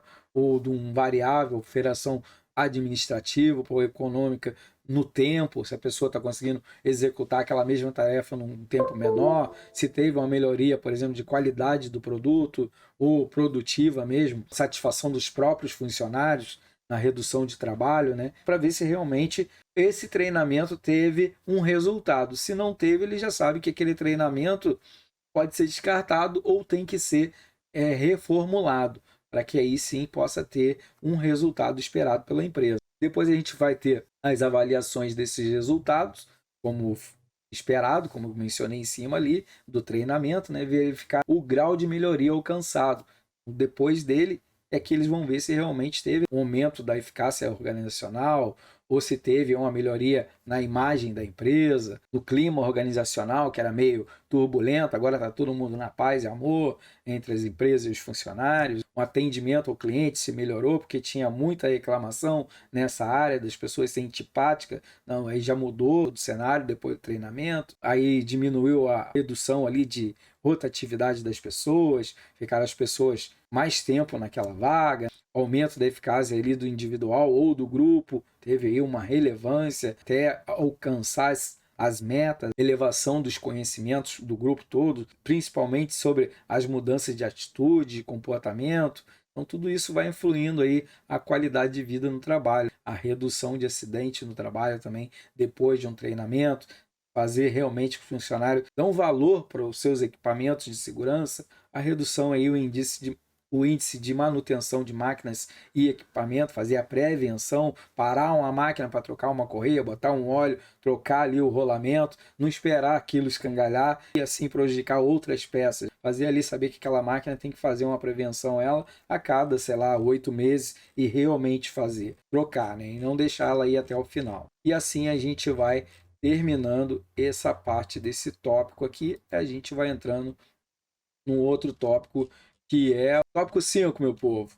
Para vocês verem que essa apostila é enorme, é já 9 e 11. Não vamos conseguir, vou tentar dar uma acelerada, bora lá. Modelo de programa, então, aqui a gente falando, modelo de programa de treinamento, desenvolvimento, e a gente vai trazendo para esse tópico os objetivos proporcional aí que a gente possa aí realizar um programa de treinamento na prática. Essa é a ideia desse tópico aqui, que é o programa de interação e socialização. Aqui nesse programa de integração e socialização, a gente tem os objetivos do programa. Ele é direcionado a todos os envolvidos na empresa que vocês estão e tem aí a integração como na socialização. Então esse modelo ele apresenta um manual de integração de socialização ali. Claro que ele pode ser melhorado, adaptado de acordo com a realidade de vocês, mas para cada empresa. Mas ele diz aqui que realmente as empresas podem utilizar esse esquema aqui que dá para usar legal na empresa. Então aqui a gente tem a estrutura do programa. Ele traz cada módulo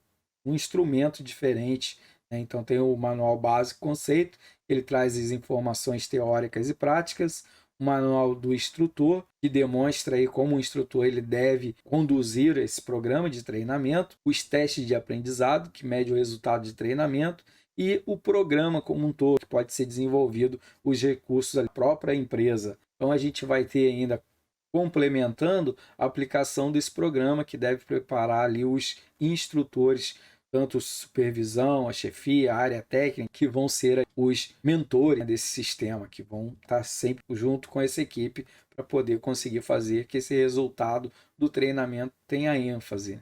Então, temos os modelos sugeridos, os colaboradores da organização, ele precisa conhecer e estar apto a desenvolver as funções dentro dessa proposta. Então, cada profissional, por área de atuação, vai ficar mais responsável pelas informações que vão fazer parte do manual como um todo. Se tem ali uma parte de treinamento, tem que falar um pouco de administração, vai trazer a galera, um profissional da área administrativa. E ali ele vai partir para o setor de vendas. Do setor de vendas, que está conectado ao setor de almoxarifado. Aí traz o cara do setor de vendas para colocar lá e o cara do almoxarifado também. Por quê? Fica todo mundo já sabendo do seu setor, as informações, e esse manual fica bem mais claro. Porque cada um sabe onde está cada coisa, sabe como funciona o sistema, e esse manual fica realmente rico para que as pessoas possam segui-lo. Então, eles vão ser mais ou menos assim, vão ser módulos institucional, esse novo modelo aí, que ele vai complementar não só o institucional, mas como o administrativo, que vai englobar o benefício, as normas e os procedimentos. Aí depois vai englobar o da segurança do trabalho, patrimonial, depois vai englobar o outro, o programa de qualidade total, dar uma sensibilização inicial a todo mundo e finalizando assim um módulo de noção básica desse processo produtivo. Então, esse módulo institucional, o colaborador, ele vai acabar recebendo informações que vai dar uma visão global da empresa como um todo. Mesmo ele iniciando, ele já vai ter dentro desse manual várias coisas que ele pode já pesquisar ali, vendo o histórico, o cenário do ramo de negócio que essa empresa tem de atuação e como ela funciona. Então, esse módulo a gente vai várias hipóteses que pode estar englobada dentro dele, tipo o histórico da empresa, a realidade atual que a empresa se encontra, se ela está tentando entrar no mercado nacional, internacional, os tipos de produto que elas estão confeccionando, ou produzindo, ou transformando, volume comercializado mensalmente, ou semanal, quinzenal, meio ambiente que ela se encontra, participação que ela tem no mercado, a fatia, a qualidade que ela tem perante o nome do produto dela no mercado, a cultura que a empresa acredita e mantém. Já no módulo administrativo, a gente vai ter aí outras coisas, por exemplo, benefícios, saber quais são os procedimentos, seguro de vida do grupo, treinamento, uniformes, refeitório, estacionamento. Depois a gente vai ter as normas, procedimentos, aí vai trazer aí a relação trabalhista, humana, industrial, registro de frequência, a jornada de trabalho, faltas, atraso, férias, 13º, FGTS, várias outras. Depois o modelo de segurança de trabalho patrimonial, que aí a gente já vai ver um pouco sobre a segurança de trabalho. Aí vai ter o conceito de acidente de trabalho, comunicação do acidente. Então esse manual vai ser muito completo mesmo.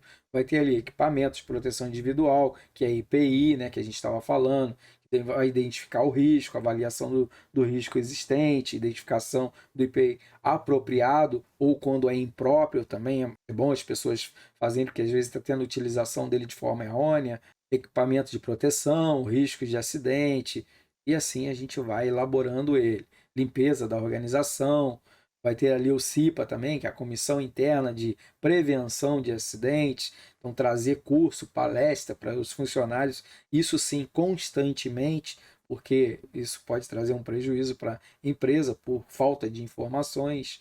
Depois a segurança patrimonial, que aí já vai englobar ali os incêndio, prevenção contra incêndio, como eles vão abordar se ocorrer, as normas de segurança patrimonial, o módulo de qualidade total, que aí a gente já vai trazendo outra coisa, que são a sensibilização, princípio da qualidade, por exemplo, que vai trazer junto a evolução da qualidade, tipo produção artesanal, supervisão do grupo, área de inspeção de qualidade, controle estatística de qualidade, controle total, o que é qualidade, então para quem é fabricada ou para quem consome. Tudo isso aí tem que estar dentro do manual para ficar tranquilo, eles poderem localizar, né? Depois tem o dicionário da qualidade, cliente externo, o código consumidor, e assim vai trazendo a missão, objetivo, a política da empresa.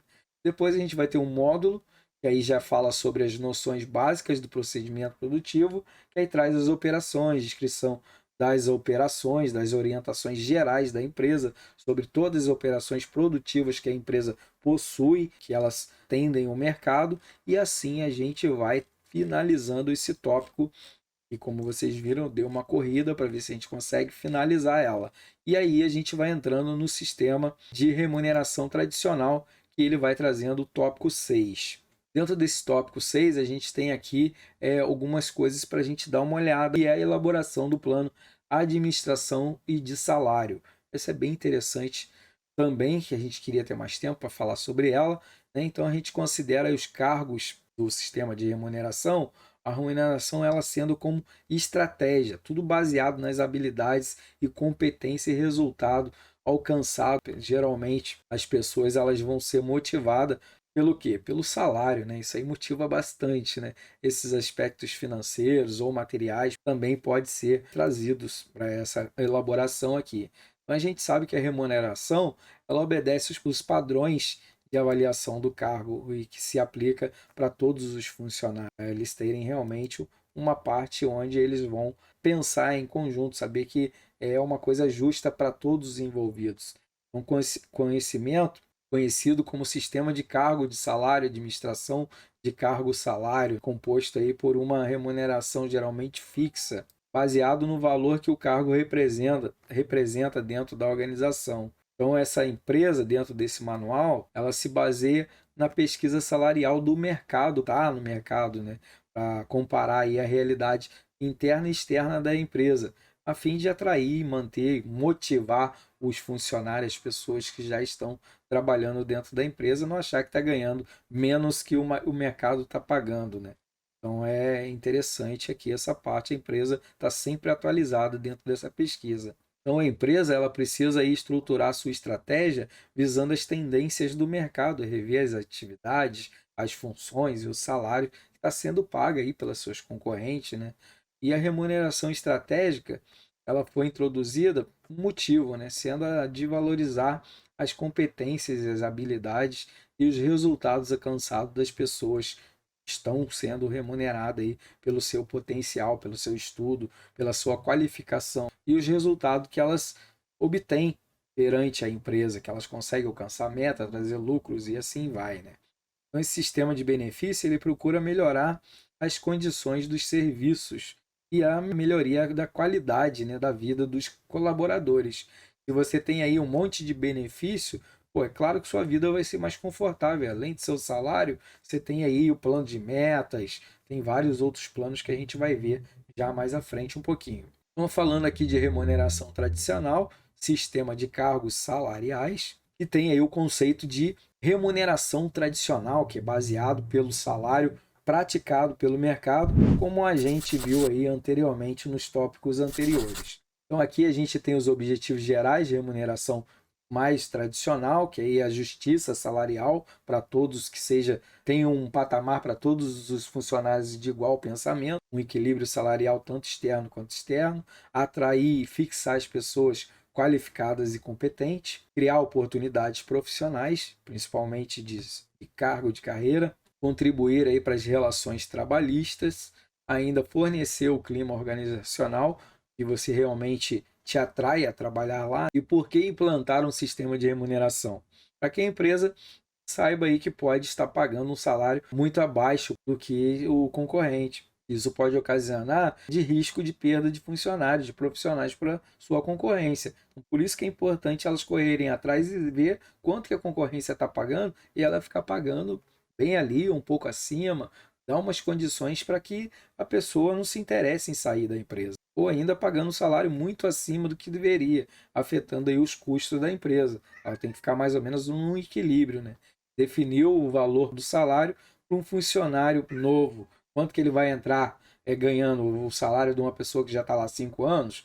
Não dá, né? Se ele é novo, ele tem que estar ganhando um pouco menos e depois sim ele vai alcançando o patamar dele. Então, definir o valor do salário a um funcionário novo e decidir se ele deve conceder ajustes salariais solicitado por um funcionário que já está há um bom tempo na empresa e o cara que entrou está ganhando a mesma coisa que ele, então ele achou justo pedir um aumento de salário. Eles vão avaliar isso, quanto deveria ser esse ajuste. O intuito de quê? De motivar e estimular esse funcionário cada vez mais, para que ele possa atingir os melhores resultados possíveis. Dentro desse contexto, a gente tem as vantagens de um sistema de remuneração, que ele traz ali a definição clara, atribuições específicas de cada cargo, critérios de gestão do cargo, por exemplo, salário de carreira, né? Estabelecendo aí hierarquização do cargo, saber quem é o chefão, quem é o supervisor, e assim indo para você saber a hierarquia.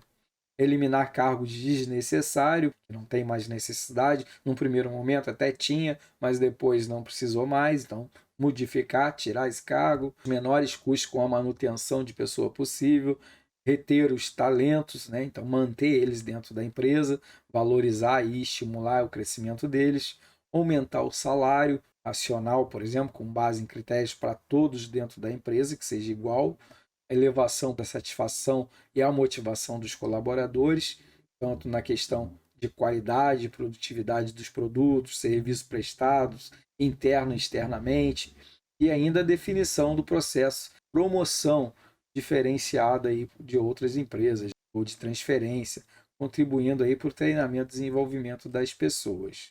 Já a gente vai ter logo uma etapa 3, que ela traz para a gente as etapas do sistema de remuneração tradicional, que aí vai trazer um diagnóstico, por exemplo, preliminar, que visa identificar as informações sobre os cargos e salários e a estrutura hierárquica aqui nesse caso, né? Trazendo as políticas de recursos humanos e as políticas de negócio, a fim de quê? De dimensionar o projeto de sistema de remuneração.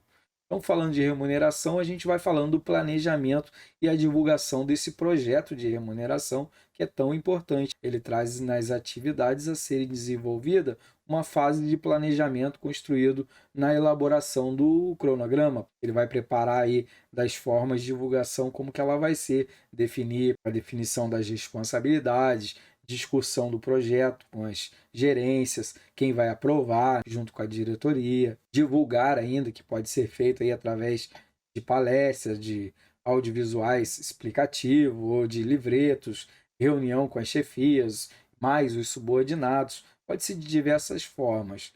Então, analisando aí a descrição dos cargos e os conceitos básicos também, com os objetivos de analisar a descrição dos cargos e identificar o conteúdo que esse cargo traz, que necessita especificar aí os requisitos, como a descrição do cargo, assim que as pessoas possam repensar a organização, redefinindo aí a atualização e as responsabilidades de cada cargo, trazendo como objetivo facilitar o desempenho dos colaboradores. Eles têm o significado, por exemplo, da tarefa, que ela deve ser realizada em um determinado tempo, terem essa consciência, uma função que representa um conjunto de tarefa com a mesma finalidade, e o que o cargo ele é um conjunto de funções de responsabilidade. Entendido isso, a gente vai trazer aqui a identificação, e aí vai trazer o que dentro desse relatório?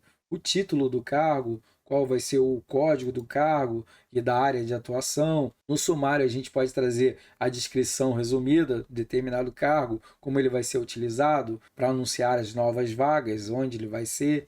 No principal das atividades, a gente pode botar a descrição detalhada, as tarefas sobre o cargo e as especificações, a gente já pode colocar o requisito exigido pelo cargo, né? Exemplo aí, a instrução, a experiência, a competência ou ainda a qualidade técnica que esse funcionário precisa ter. Então, dentro dessa coleta de dados de descrição do cargo, a gente pode observar quais vai ser os locais utilizados para o cargo operacional, envolvendo as máquinas, equipamentos, quais vai ser as condições ambientais onde vai ser desenvolvimento de trabalho, também a questão ou questionário de método rápido, trazer uma coleta de informação sobre esse cargo, as entrevistas que pode possibilitar esclarecimento aí de dúvidas dos funcionários referente ao cargo, e ainda pode ser aquele combinado que traz o questionário mais a entrevista ou questionário e observação do local, ou ainda observação, local e entrevista, os três juntos, está tudo certo também.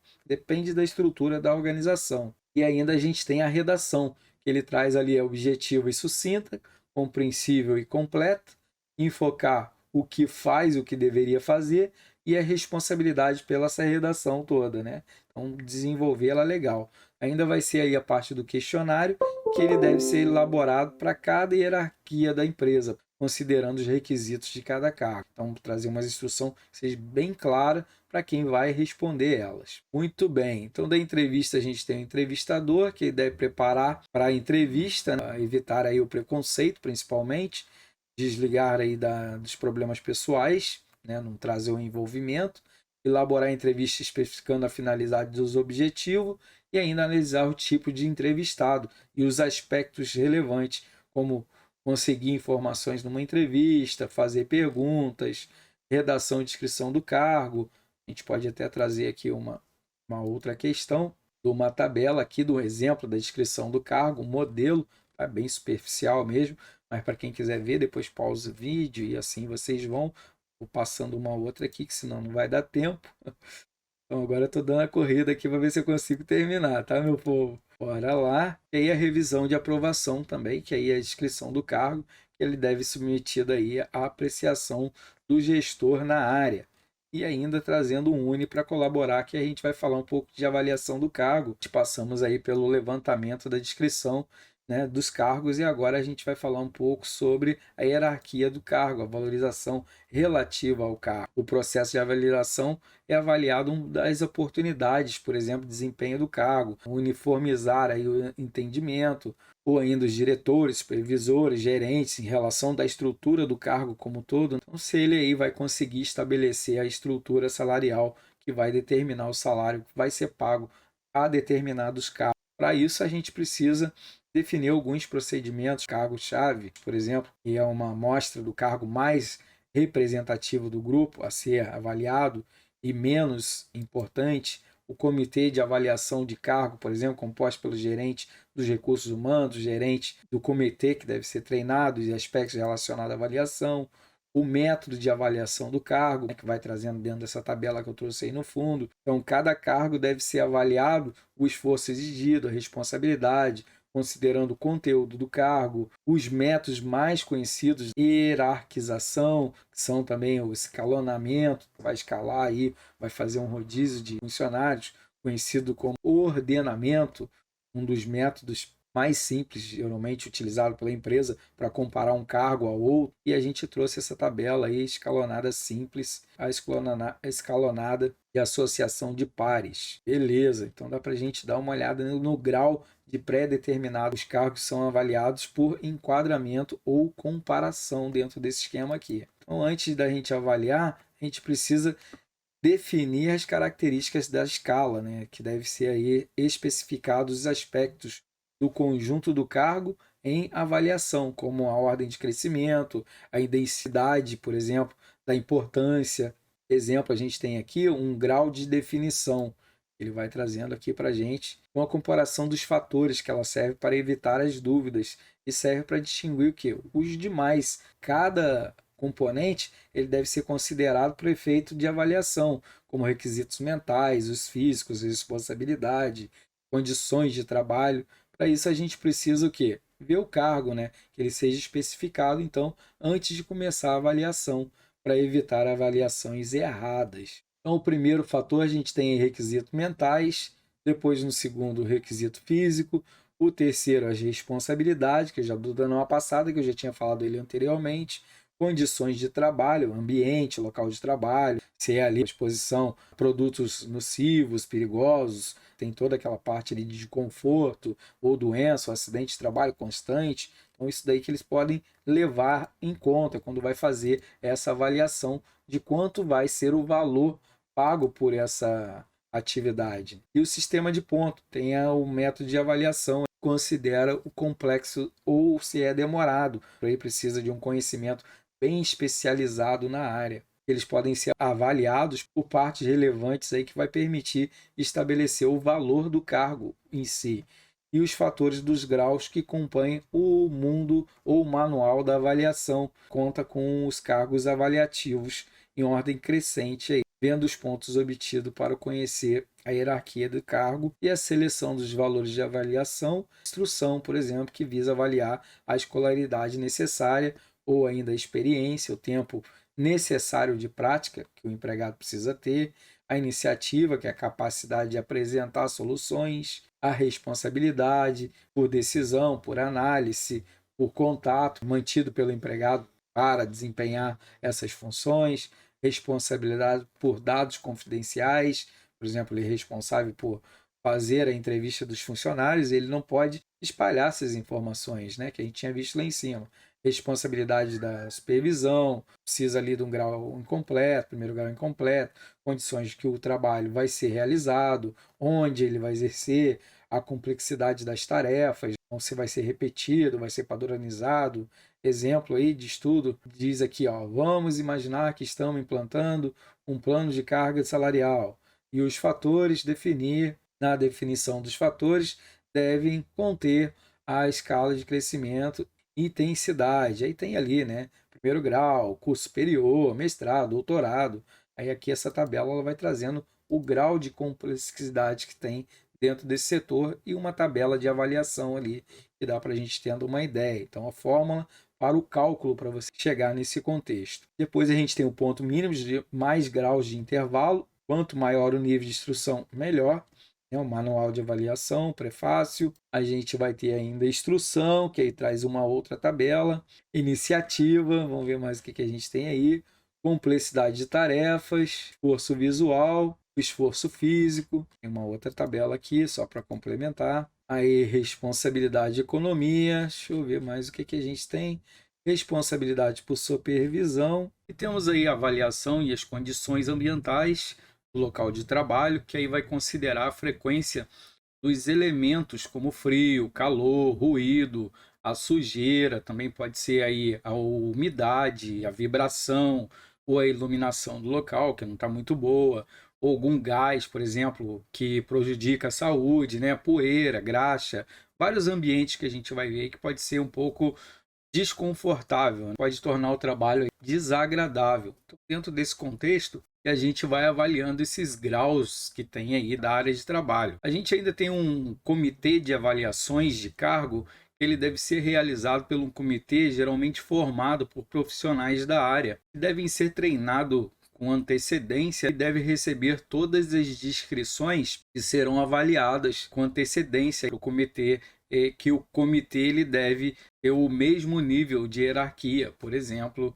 de funcionários, tem que ser bem completo. Estou trazendo um UNI aqui para a gente complementar. Ele diz ali como você pode observar, existe certa complexidade, né? E depois a gente vai ter um outro ali que nem sempre é encontrado facilmente, obter a participação de outras empresas para realizar esses tipos de pesquisa. Bom, agora complementando ali o UNI de baixo, a gente vai falar um pouco sobre a pesquisa salarial, que tanto interessa o pessoal, o gênero de funcionamento dela. É o estudo, a gente pode falar assim, do comportamento salarial, que ele costuma ser praticado em certos setores empresariais. Geralmente, ele é utilizado para conhecer os níveis salariais que está ocorrendo no mercado entre as empresas parceiras do mesmo setor, principalmente. Então, essa pesquisa, ela precisa no mínimo aí de uma participação de 5 empresas para você poder fazer o rateio aí, ver quanto que é o salário que está ocorrendo entre elas e ter uma média, um ponto de equilíbrio, vamos dizer assim. Então, a pesquisa ela serve para quê? Para a implantação do programa de administração de cargos e também de salários. Dentro dele, a gente não pode esquecer também a qualidade dessa pesquisa, como ela deve ser, né? E nada adianta ter um número aí significativo de empresa e coletar uma má informação. Tem que ser uma coisa assim bem direcionada, bem direto ao ponto mesmo, que traz aí um vínculo legal para você fazer essa pesquisa de forma séria. E ainda o desenvolvimento da pesquisa salarial, como ela vai acontecer. Então a empresa ela deve estar preparada para obter os bons resultados. Porém, ela vai precisar fazer um bom plano de trabalho que contenha algumas ênfases aí, algumas fases, por exemplo, a fase da pesquisa salarial, como que eles vão estruturar isso. Então, eles precisam da seleção de cargos a serem pesquisados, quais são essas seleções desses cargos, geral da empresa, só alguns, quais vão ser as seleções dessas empresas que vão participar dessa pesquisa, as informações complementares que talvez eu vou precisar para colocar no quadro, a preparação do manual da coleta de dados, como que eu vou fazer qualitativa, quantitativa, de que forma vai ser a coleta desses dados, a tabulação desses dados, como que eu vou transformar ela para me poder pegar a informação na forma que eu pretendo pesquisar, o que eu pretendo avaliar, e essa análise desses resultados e as recomendações, quem mais vai participar dela, e os relatórios aos participantes, como que vai ser inserido, como que vai ser repassado para eles. Como vocês podem ver, não é tão simples, é bem complexo até. Agora vamos falar um pouco sobre a seleção dos cargos a serem pesquisados, que a gente sabe aí que não seja muito grande, com certeza, tem que ser mais específico. Também a seleção das empresas a serem pesquisadas, então tem que ser aí entre 10 a 20 pessoas do mesmo ramo de atuação de preferência. Ainda se essas empresas concorrentes ou que empregam esses profissionais semelhante a que a minha empresa está precisando, ou que direcione a minha performance ou a minha preferência, que ela esteja na mesma localização, por exemplo, geográfica, da onde se encontra a minha empresa ou de onde se encontra a minha empresa, e tem aí uma imagem positiva. Não adianta nada eu pegar uma empresa que está quebrando, tem que ser uma empresa de sucesso de preferência, que pagam bons salários aos seus funcionários. E aí eu consigo ter uma disputa de mercado para oferecer ou ofertar um salário igualitário. Então ainda a gente tem que também dar uma olhada ou dar uma analisada no manual da coleta dos dados dessa pesquisa aí, que é indicado, né, para montar um caderno de pesquisa salarial, onde vai conter alguns requisitos, por exemplo, as apresentações, o tipo de apresentações, tipo instrução para o preenchimento da pesquisa, relação de empresas participantes, a relação dos cargos pesquisados, tem que conter, e junto o conteúdo do caderno de coleta dos dados deve descrições, como o quê? Como a instrução, a experiência, o conhecimento, essas informações sobre a remuneração. Fique bem clara, bem objetiva dentro desse quadro aí, as informações sobre os benefícios e a política salarial que a empresa adota. Ainda a gente vai ter informações complementares também dessa pesquisa, como o número de empregados, a relação da folha ou faturamento, a jornada de trabalho, percentual, participação de lucro, as horas extras, aumento por mérito, como que ela vai funcionar, ou do resultado, a assistência médica, se vai ofertar, odontológica, financiamento, auxílio à educação, creche, seguro de vida, refeitório, transporte, são várias, convênio de farmácia, ou ainda o tão famoso plano de saúde, em grande maioria nos dias atuais, é o que mais está atraindo aí os funcionários para trabalhar na empresa, né? Então, como você pode ver, dentro do contexto que a gente relatou aqui, pode ter várias ofertas aí, vários bônus, e faz o funcionário se interessar pela trabalhar na empresa. E também a coleta de dados de pesquisa, como a gente viu, tabulação de dados de pesquisa, como vai funcionar, a análise dos resultados recomendado, relatório de participantes, tem muita coisa que pode ir dentro desse relatório para você ter aí bastante informação.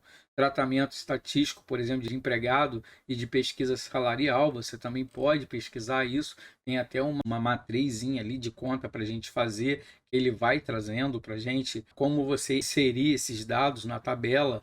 Vou tentar trazer mais um Uni aqui para a gente colaborar, que aí no livro de administração tem alguma coisa ali, ele vai recomendar onde você vai encontrar até as páginas ali 224 e 235, vai encontrar todas essas informações complementares que vai ajudar. Exemplo de retorno, por exemplo, de pesquisa salarial, a gente vai ter também uma margem de várias empresas, como a gente vai fazer isso.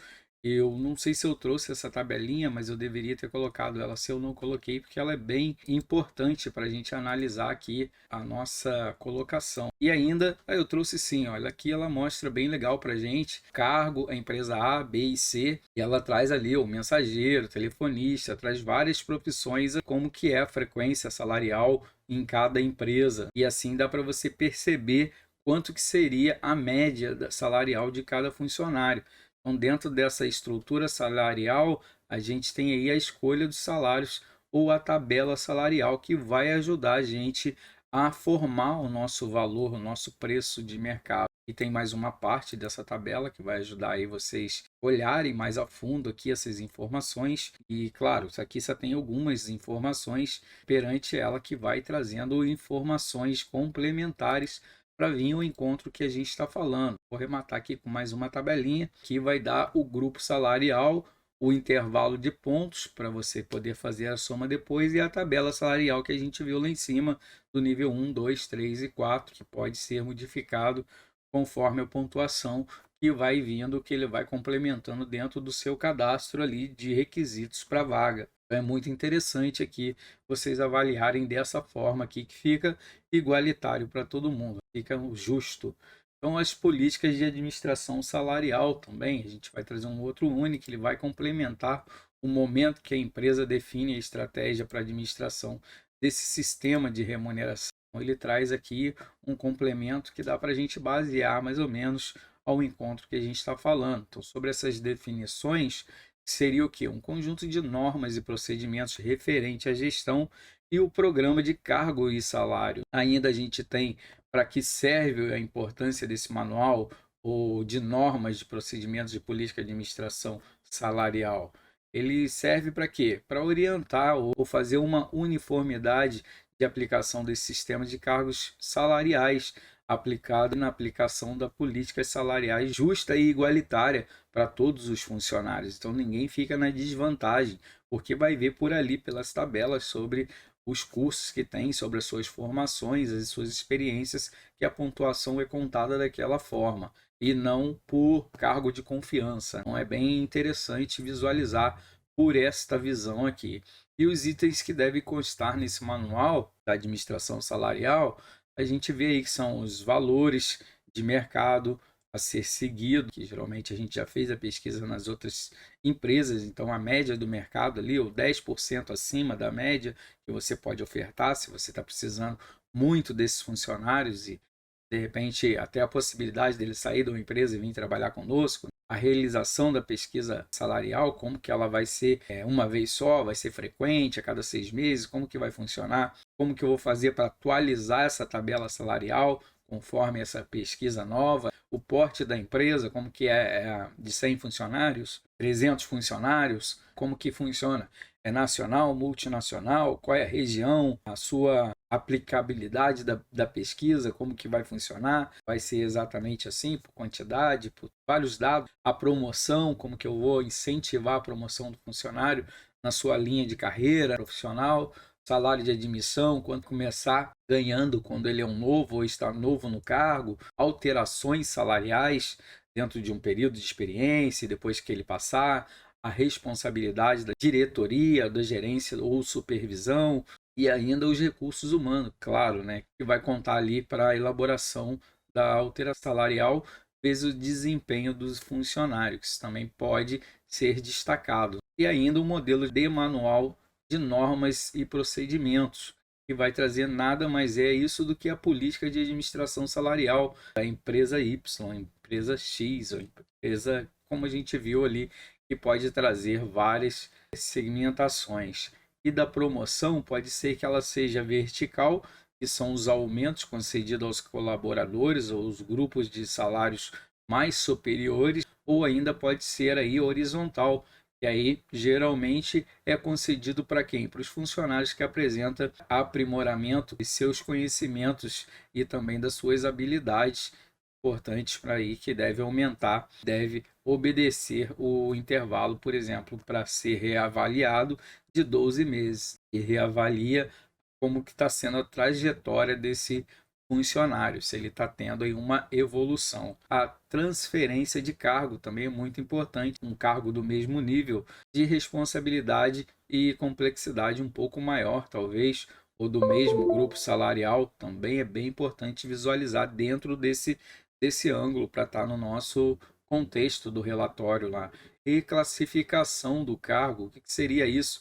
É quando um cargo recebe atribuições adicionais, ajustes aí do mercado, pode alinhar o salário do cargo com os padrões do mercado, ou ainda as novas vagas que vão ser ofertadas pela empresa, que surge uma vaga no quadro, por exemplo, aí dá preferência para o recrutamento interno, para as pessoas que já estão inseridas na empresa.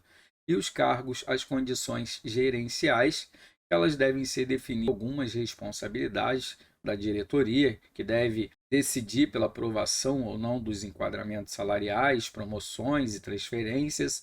Também nessa escala que a gente está vendo aqui, dos diretores, gerentes, supervisores, que podem responder pelas respectivas do itens das descrições do cargo, para solicitar, por exemplo, uma criação de uma nova carreira dentro da empresa, porque está necessitando um outro nível de serviço de retrabalho, então criar um novo setor, talvez responder também pelas comissões, pelas comunicações de enquadramento salarial, aos colaboradores, meio de recursos humanos, que a gente não pode deixar de fora, que seria direcionado a promover a revisão da base dos dados, como o quê? Como as descrições, a avaliação do cargo, a carreira, e juntos aos diretores, gerentes, supervisores, para que todos pensem da mesma forma. Eu tenha pelo menos a mesma informação, promover a avaliação individual, assessorando os diretores, gerentes e os supervisores, também promover ajuste dos valores das estruturas salariais, como correção salarial.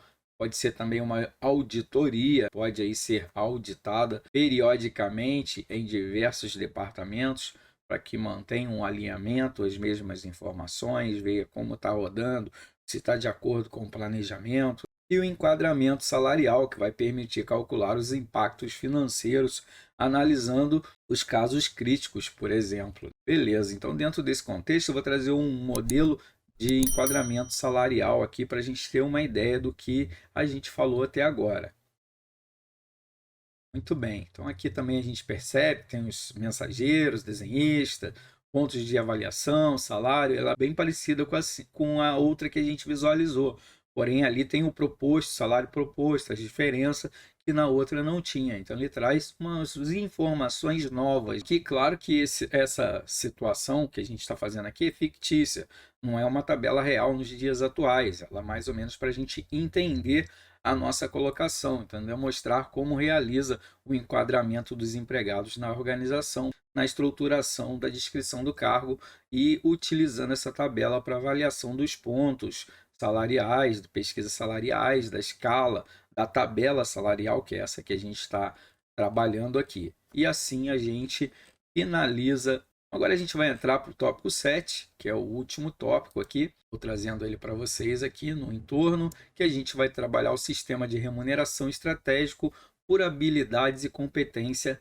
e variável. O que ele quer dizer aqui? Então aqui a gente vai ver uma nova forma de remuneração através de estratégias por habilidades, competências, que geralmente são as empresas de hoje que estão usando essas estratégias. Ela adota um programa de remuneração mais variável, com a remuneração, o que deve pagar para o funcionário costuma ser considerada uma empresa de sucesso. Tem investido aí nessas novas formas de remuneração, são as mais atualizadas, né, mais modernas no mercado quando trabalha com essas perspectivas. Então ela contribui para quê? Para diferenciar a competitividade das concorrências, um diferencial competitivo, e existe dois tipos que a gente sabe hoje das empresas, que são aqueles que esperar a remuneração se torna uma lei, aqueles que têm uma visão futura de benefícios, de participação nos resultados. Então isso daqui ó, é muito interessante, você saber que o funcionário no final do ano ele vai ter ali o 14º salário, que é uma participação dos lucros da empresa. Então todo mundo veste a camisa mesmo, porque às vezes ganha um dinheiro extra que nem tem ideia de quanto foi o faturamento da empresa e ganha talvez mais do que um salário cheio. Dentro dessa nossa visão, a gente vai começar então vendo os conceitos de remuneração e estratégia. E vai ser o que? Um conjunto de lideranças ou um conjunto de diferentes maneiras de remunerar os funcionários. Através de quê? Da realidade das organizações. Essa remuneração estratégia, ela deve ser considerada em todo o seu contexto, né, da organização aí que ela esteja inserida. Então, para quê? Para que os empregados se sintam mais valorizados e melhor remunerados. Essa é a intenção. Quando eles conseguem, então, encontrar essa participação, essa visualização, fica tudo mais fácil, fica tudo mais direto para eles poderem assimilar essa jogada.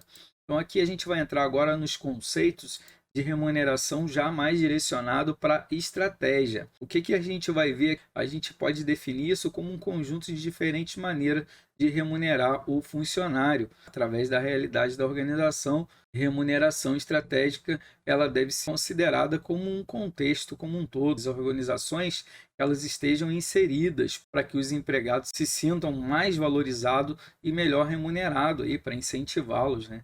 Só faz sentido falar em remuneração estratégica se as empresas tiverem uma estratégia bem definida dentro do negócio dela.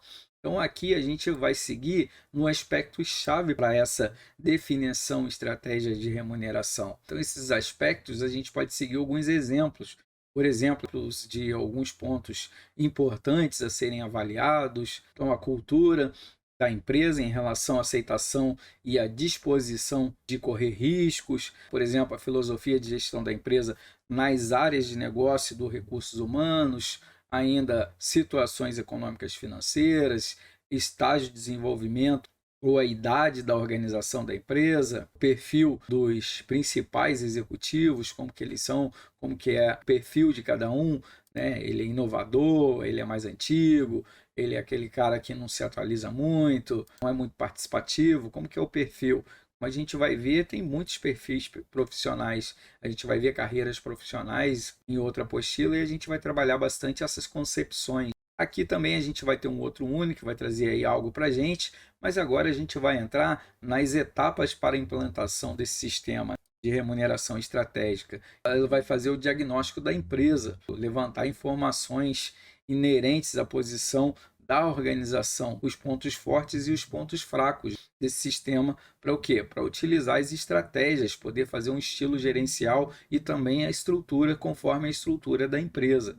Então, aqui dentro desse conceito, fica muito mais fácil a empresa visualizar. Então, direcionamento da empresa aí para ela poder saber onde a empresa deseja chegar, quais são os objetivos, os fatores críticos e de sucesso, o estilo gerencial que vai ser utilizado, também a redefinição do modelo conceitual da remuneração, que vai fazer uma valorização das competências e habilidades ligadas a diversas funções entre os benefícios implantados, o grau de acesso às informações relacionado ao que? Ao salário e ainda o grau de acesso às informações, né? Canais aí de comunicação para o envio de comentários, dúvidas de reclamação. Isso é muito importante as empresas atuarem nesse setor. E ainda, para finalizar quase essa parte aqui do contexto que a gente está falando, a construção de um sistema de remuneração e terá que ter um grau de compatibilidade entre o sistema e a estratégia. Também aí a coerência entre o sistema de remuneração. Para quê? Para a implementação do sistema de remuneração como um todo. Da estratégia precisa ter planejamento, preparação dos líderes, treinamento, facilitadores, para tudo isso conseguir realmente funcionar, garantindo aí a evolução contínua do sistema. Então, um trabalho constante para a evolução desse sistema de remuneração. E agora a gente vai entrar no outro tópico que eu posso dizer que é a remuneração estratégica de gestão de pessoas por habilidades e competências. Então, dentro dessa colocação que a gente vai aqui trazendo, a gente tem como propósito intensificar a relação da empresa com seus colaboradores. Então, a base de todo esse trabalho vai englobar aí a habilidade, o nível de polivalência de cada profissional, as suas competências, que vai compor o perfil da organização da empresa, a flexibilidade, conhecimentos teóricos necessários à carreira, as vantagens do sistema de remuneração, que a gente vai ver que são várias, as habilidades e competência, como espírito de equipe, visão do conjunto total, flexibilidade, definição do plano de carreira, são várias coisas que a gente pode acrescentar como algo positivo. A remuneração dos dias atuais passam a avaliar, por exemplo, critérios como os resultados, criatividade, inovação, espírito empreendedor, iniciativa. É isso que as empresas estão procurando hoje. Então a gente está vendo que ela modifica bastante. Então as fases de implantação desse sistema ou desse programa, tem aí o seminário de apresentação que vai lançar ou fazer o lançamento do programa, mapeamento de carreira que vai vir ali avaliar os cargos existentes e os necessários, as formas que o trabalho é realizado, né? Então qual é a forma que o trabalho está sendo realizado, a descrição das atividades, avaliam aí cada atividade com o objetivo de quê? A determinação aí do peso de cada uma delas, né? De acordo com a complexidade, porque tem alguns que têm mais risco, tem, né, várias outras coisas aí que é diferenciado um de outro. Então, para ver a base salarial também conforme a dificuldade do setor. Identificar também o perfil e a competência da organização, muito importante, o comportamento da empresa como um todo fora da visão interna, externa, como ela é vista no mercado, a consolidar a marca e dar as novas expectativas aí aos clientes, com certeza. E não podemos esquecer da conceituação dos parâmetros. Ele vai permitir a avaliação em nível individual de cada profissional e, claro, com as suas competências, como que ele está agindo, como é que é a produção, quais as metas que ele conseguiu alcançar. Então, esse levantamento desses conhecimentos individuais é com o objetivo de quê? De saber onde estamos. É tão importante quanto saber como a empresa quer chegar em algum lugar, ou onde queremos chegar. Então, devemos levar em conta os nossos cursos realizados, as nossas experiências anteriores, buscar atualizações, os dados que vai ajudar a mensurar na nossa carreira. Então, trazer várias informações relevantes para a gente poder ampliar o nosso horizonte, a nossa visão de mercado e também a nossa possibilidade. Então, a avaliação das habilidades e competência, elas são analisadas os perfis dos avaliadores, cada cargo de liderança, conforme as necessidades individuais desse programa de desenvolvimento. Ele vai compreender as aplicações dos exercícios práticos para cada equipe, também, claro, para cada setor. Determinação do plano de carreira, a gente pode acrescentar que cada carreira profissional é analisada de várias formas, varia de acordo com o nível e a complexidade da própria carreira, como a gente mencionou lá em cima, classificação dos profissionais.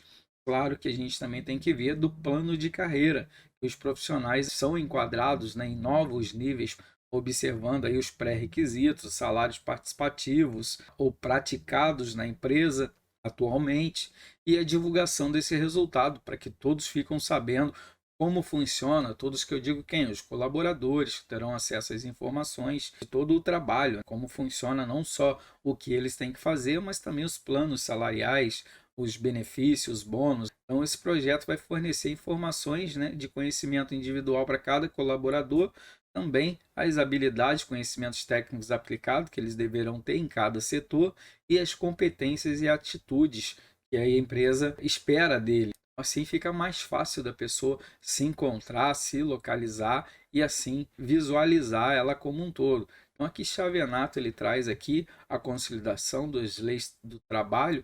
Vocês dão uma olhada nesse artigo aí, 461.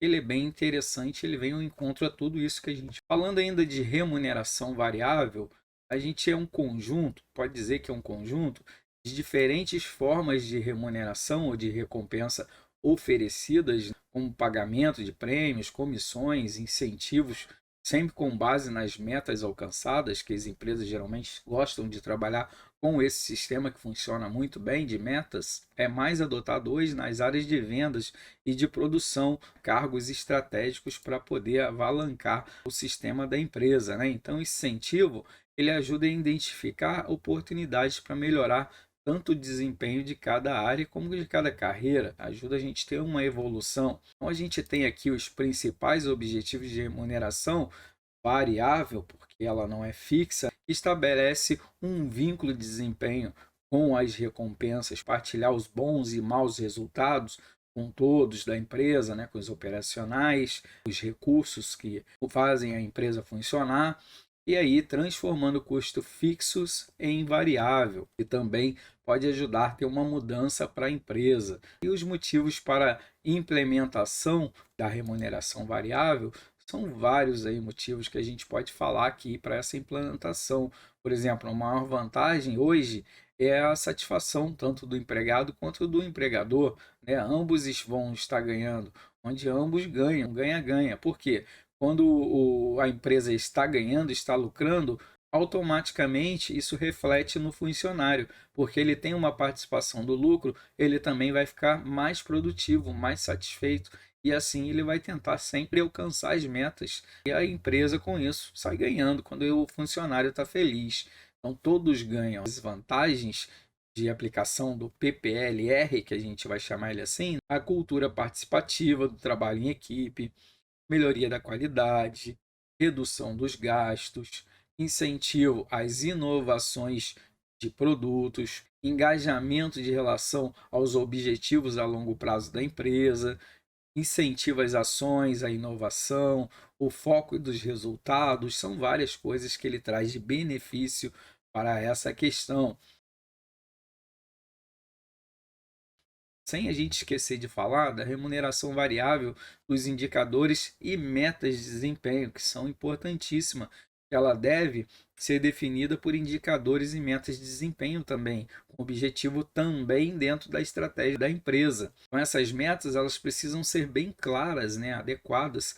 Caso não for, ela pode acabar desmotivando os empregados se não tiver uma estrutura muito bem estruturada, muito clara. Assim, que perceberem que não conseguirão atingir, porque foi uma meta que fizeram inalcançável, eles vão desistir, não vão querer nem tentar, né, alcançar a meta. Tem que ser uma coisa realmente que seja possível, né? Então aqui a gente vai trazer mais um ano e falar um pouco sobre os indicadores de desempenho. Hoje a gente tem aí 5 critérios, indicadores de desempenho. O primeiro deles que a gente pode falar é os importantes. Claro que tem que estar em primeiro lugar. Esses indicadores eles precisam refletir nos fatores mais importantes para a empresa, o que realmente é o ponto fundamentais, são os pontos fundamentais. Depois a gente vai ter aí o segundo, que é estratégicos.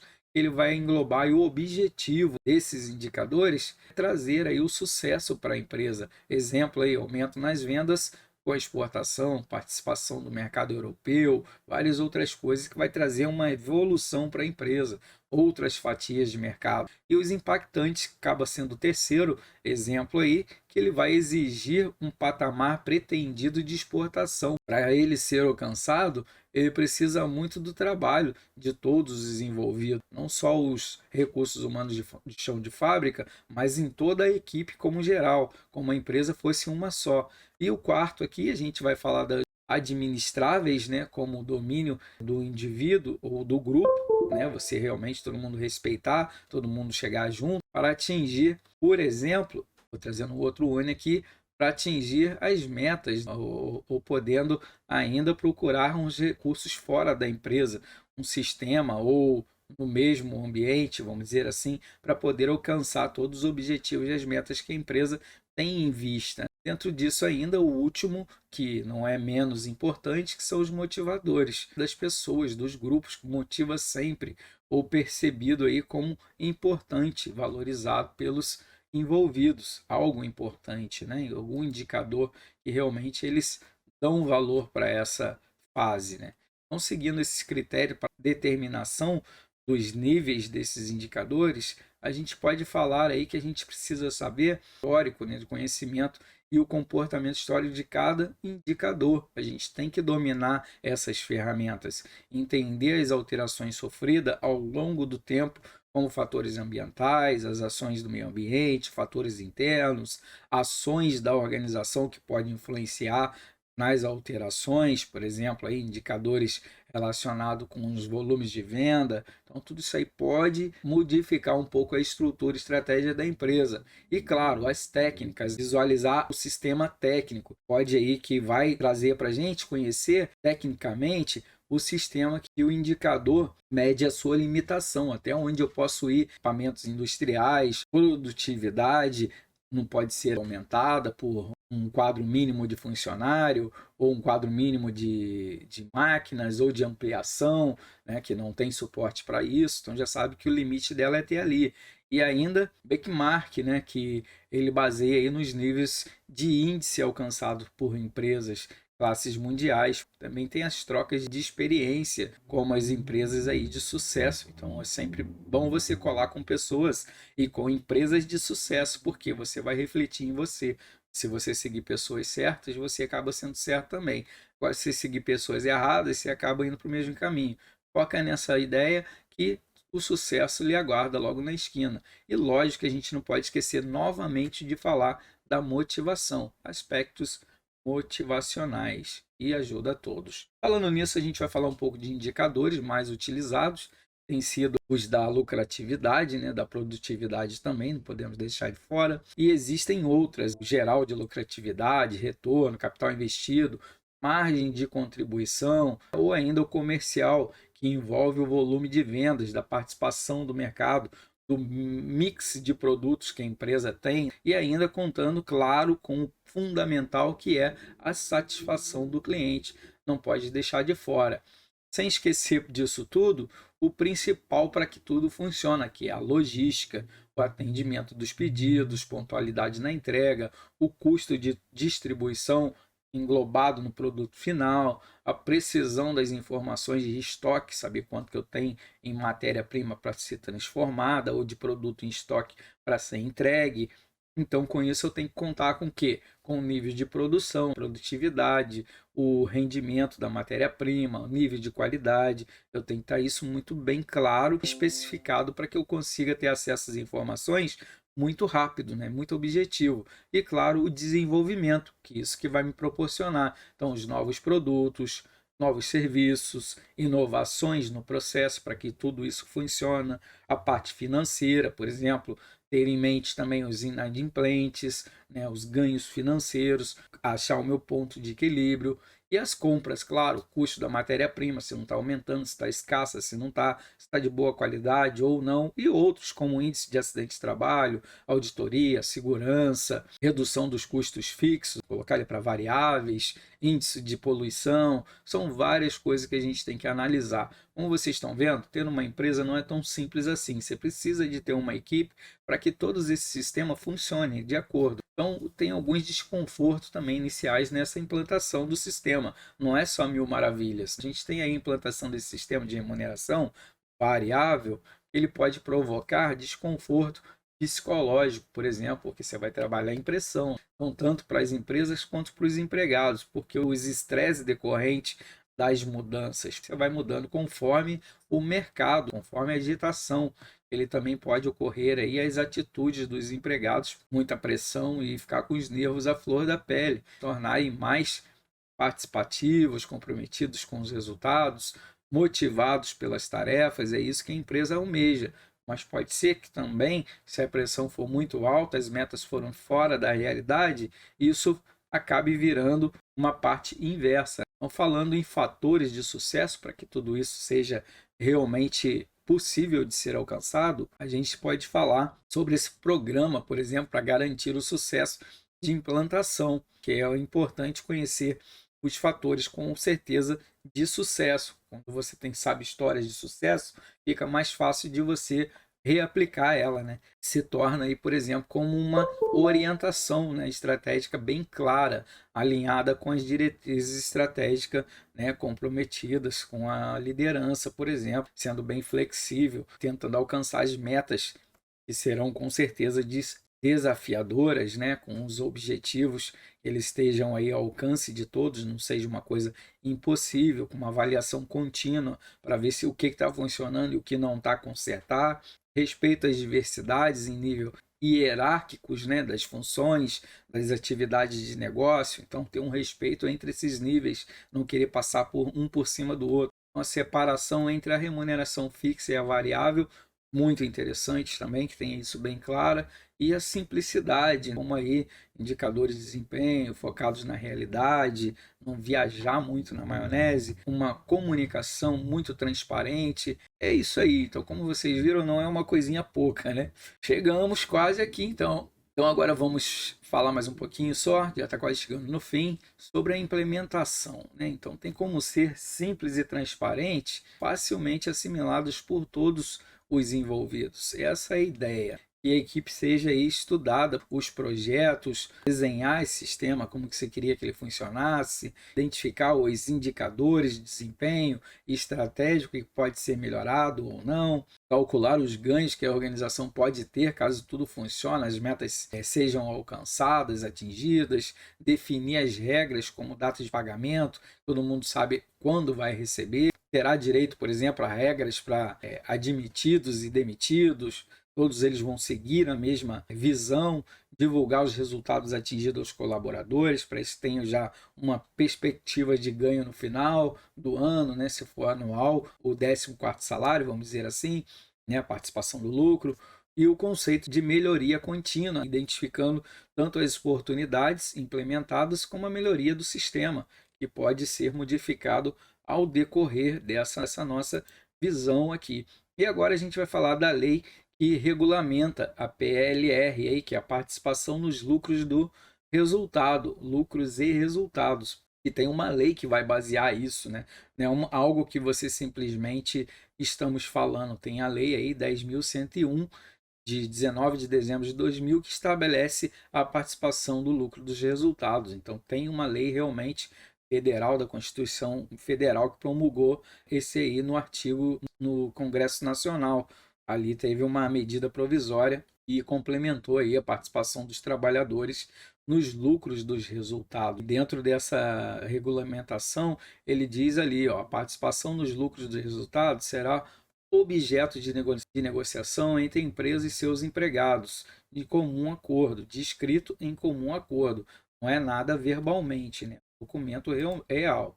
Então, a comissão pode ser escolhida pelas partes, tanto o funcionário quanto os administradores, um acordo coletivo entre eles para que isso seja possível. Os instrumentos decorrentes da negociação deverão constar regras claras e objetivas sobre esses patamares, sobre o que foi acordado, podendo ser considerado índice de produtividade, lucratividade da empresa, né, programas de metas, ainda os instrumentos que vai ser arquivado nos sindicatos trabalhadores, não se equipara a empresa, pessoa física e entidade sem fim lucrativo. Aí já não entra muito dentro desse patamar dessa lei aí. É lógico que eu não vou ler ela inteira, porque ela é bem longa, né? Mas vocês seguindo essa lei que eu falei aí, vocês olham na internet que vocês vão conseguir ver ela todinho, os direitos que vocês têm como funcionário perante a empresa, que ela é muito interessante a gente saber dos nossos direitos, né?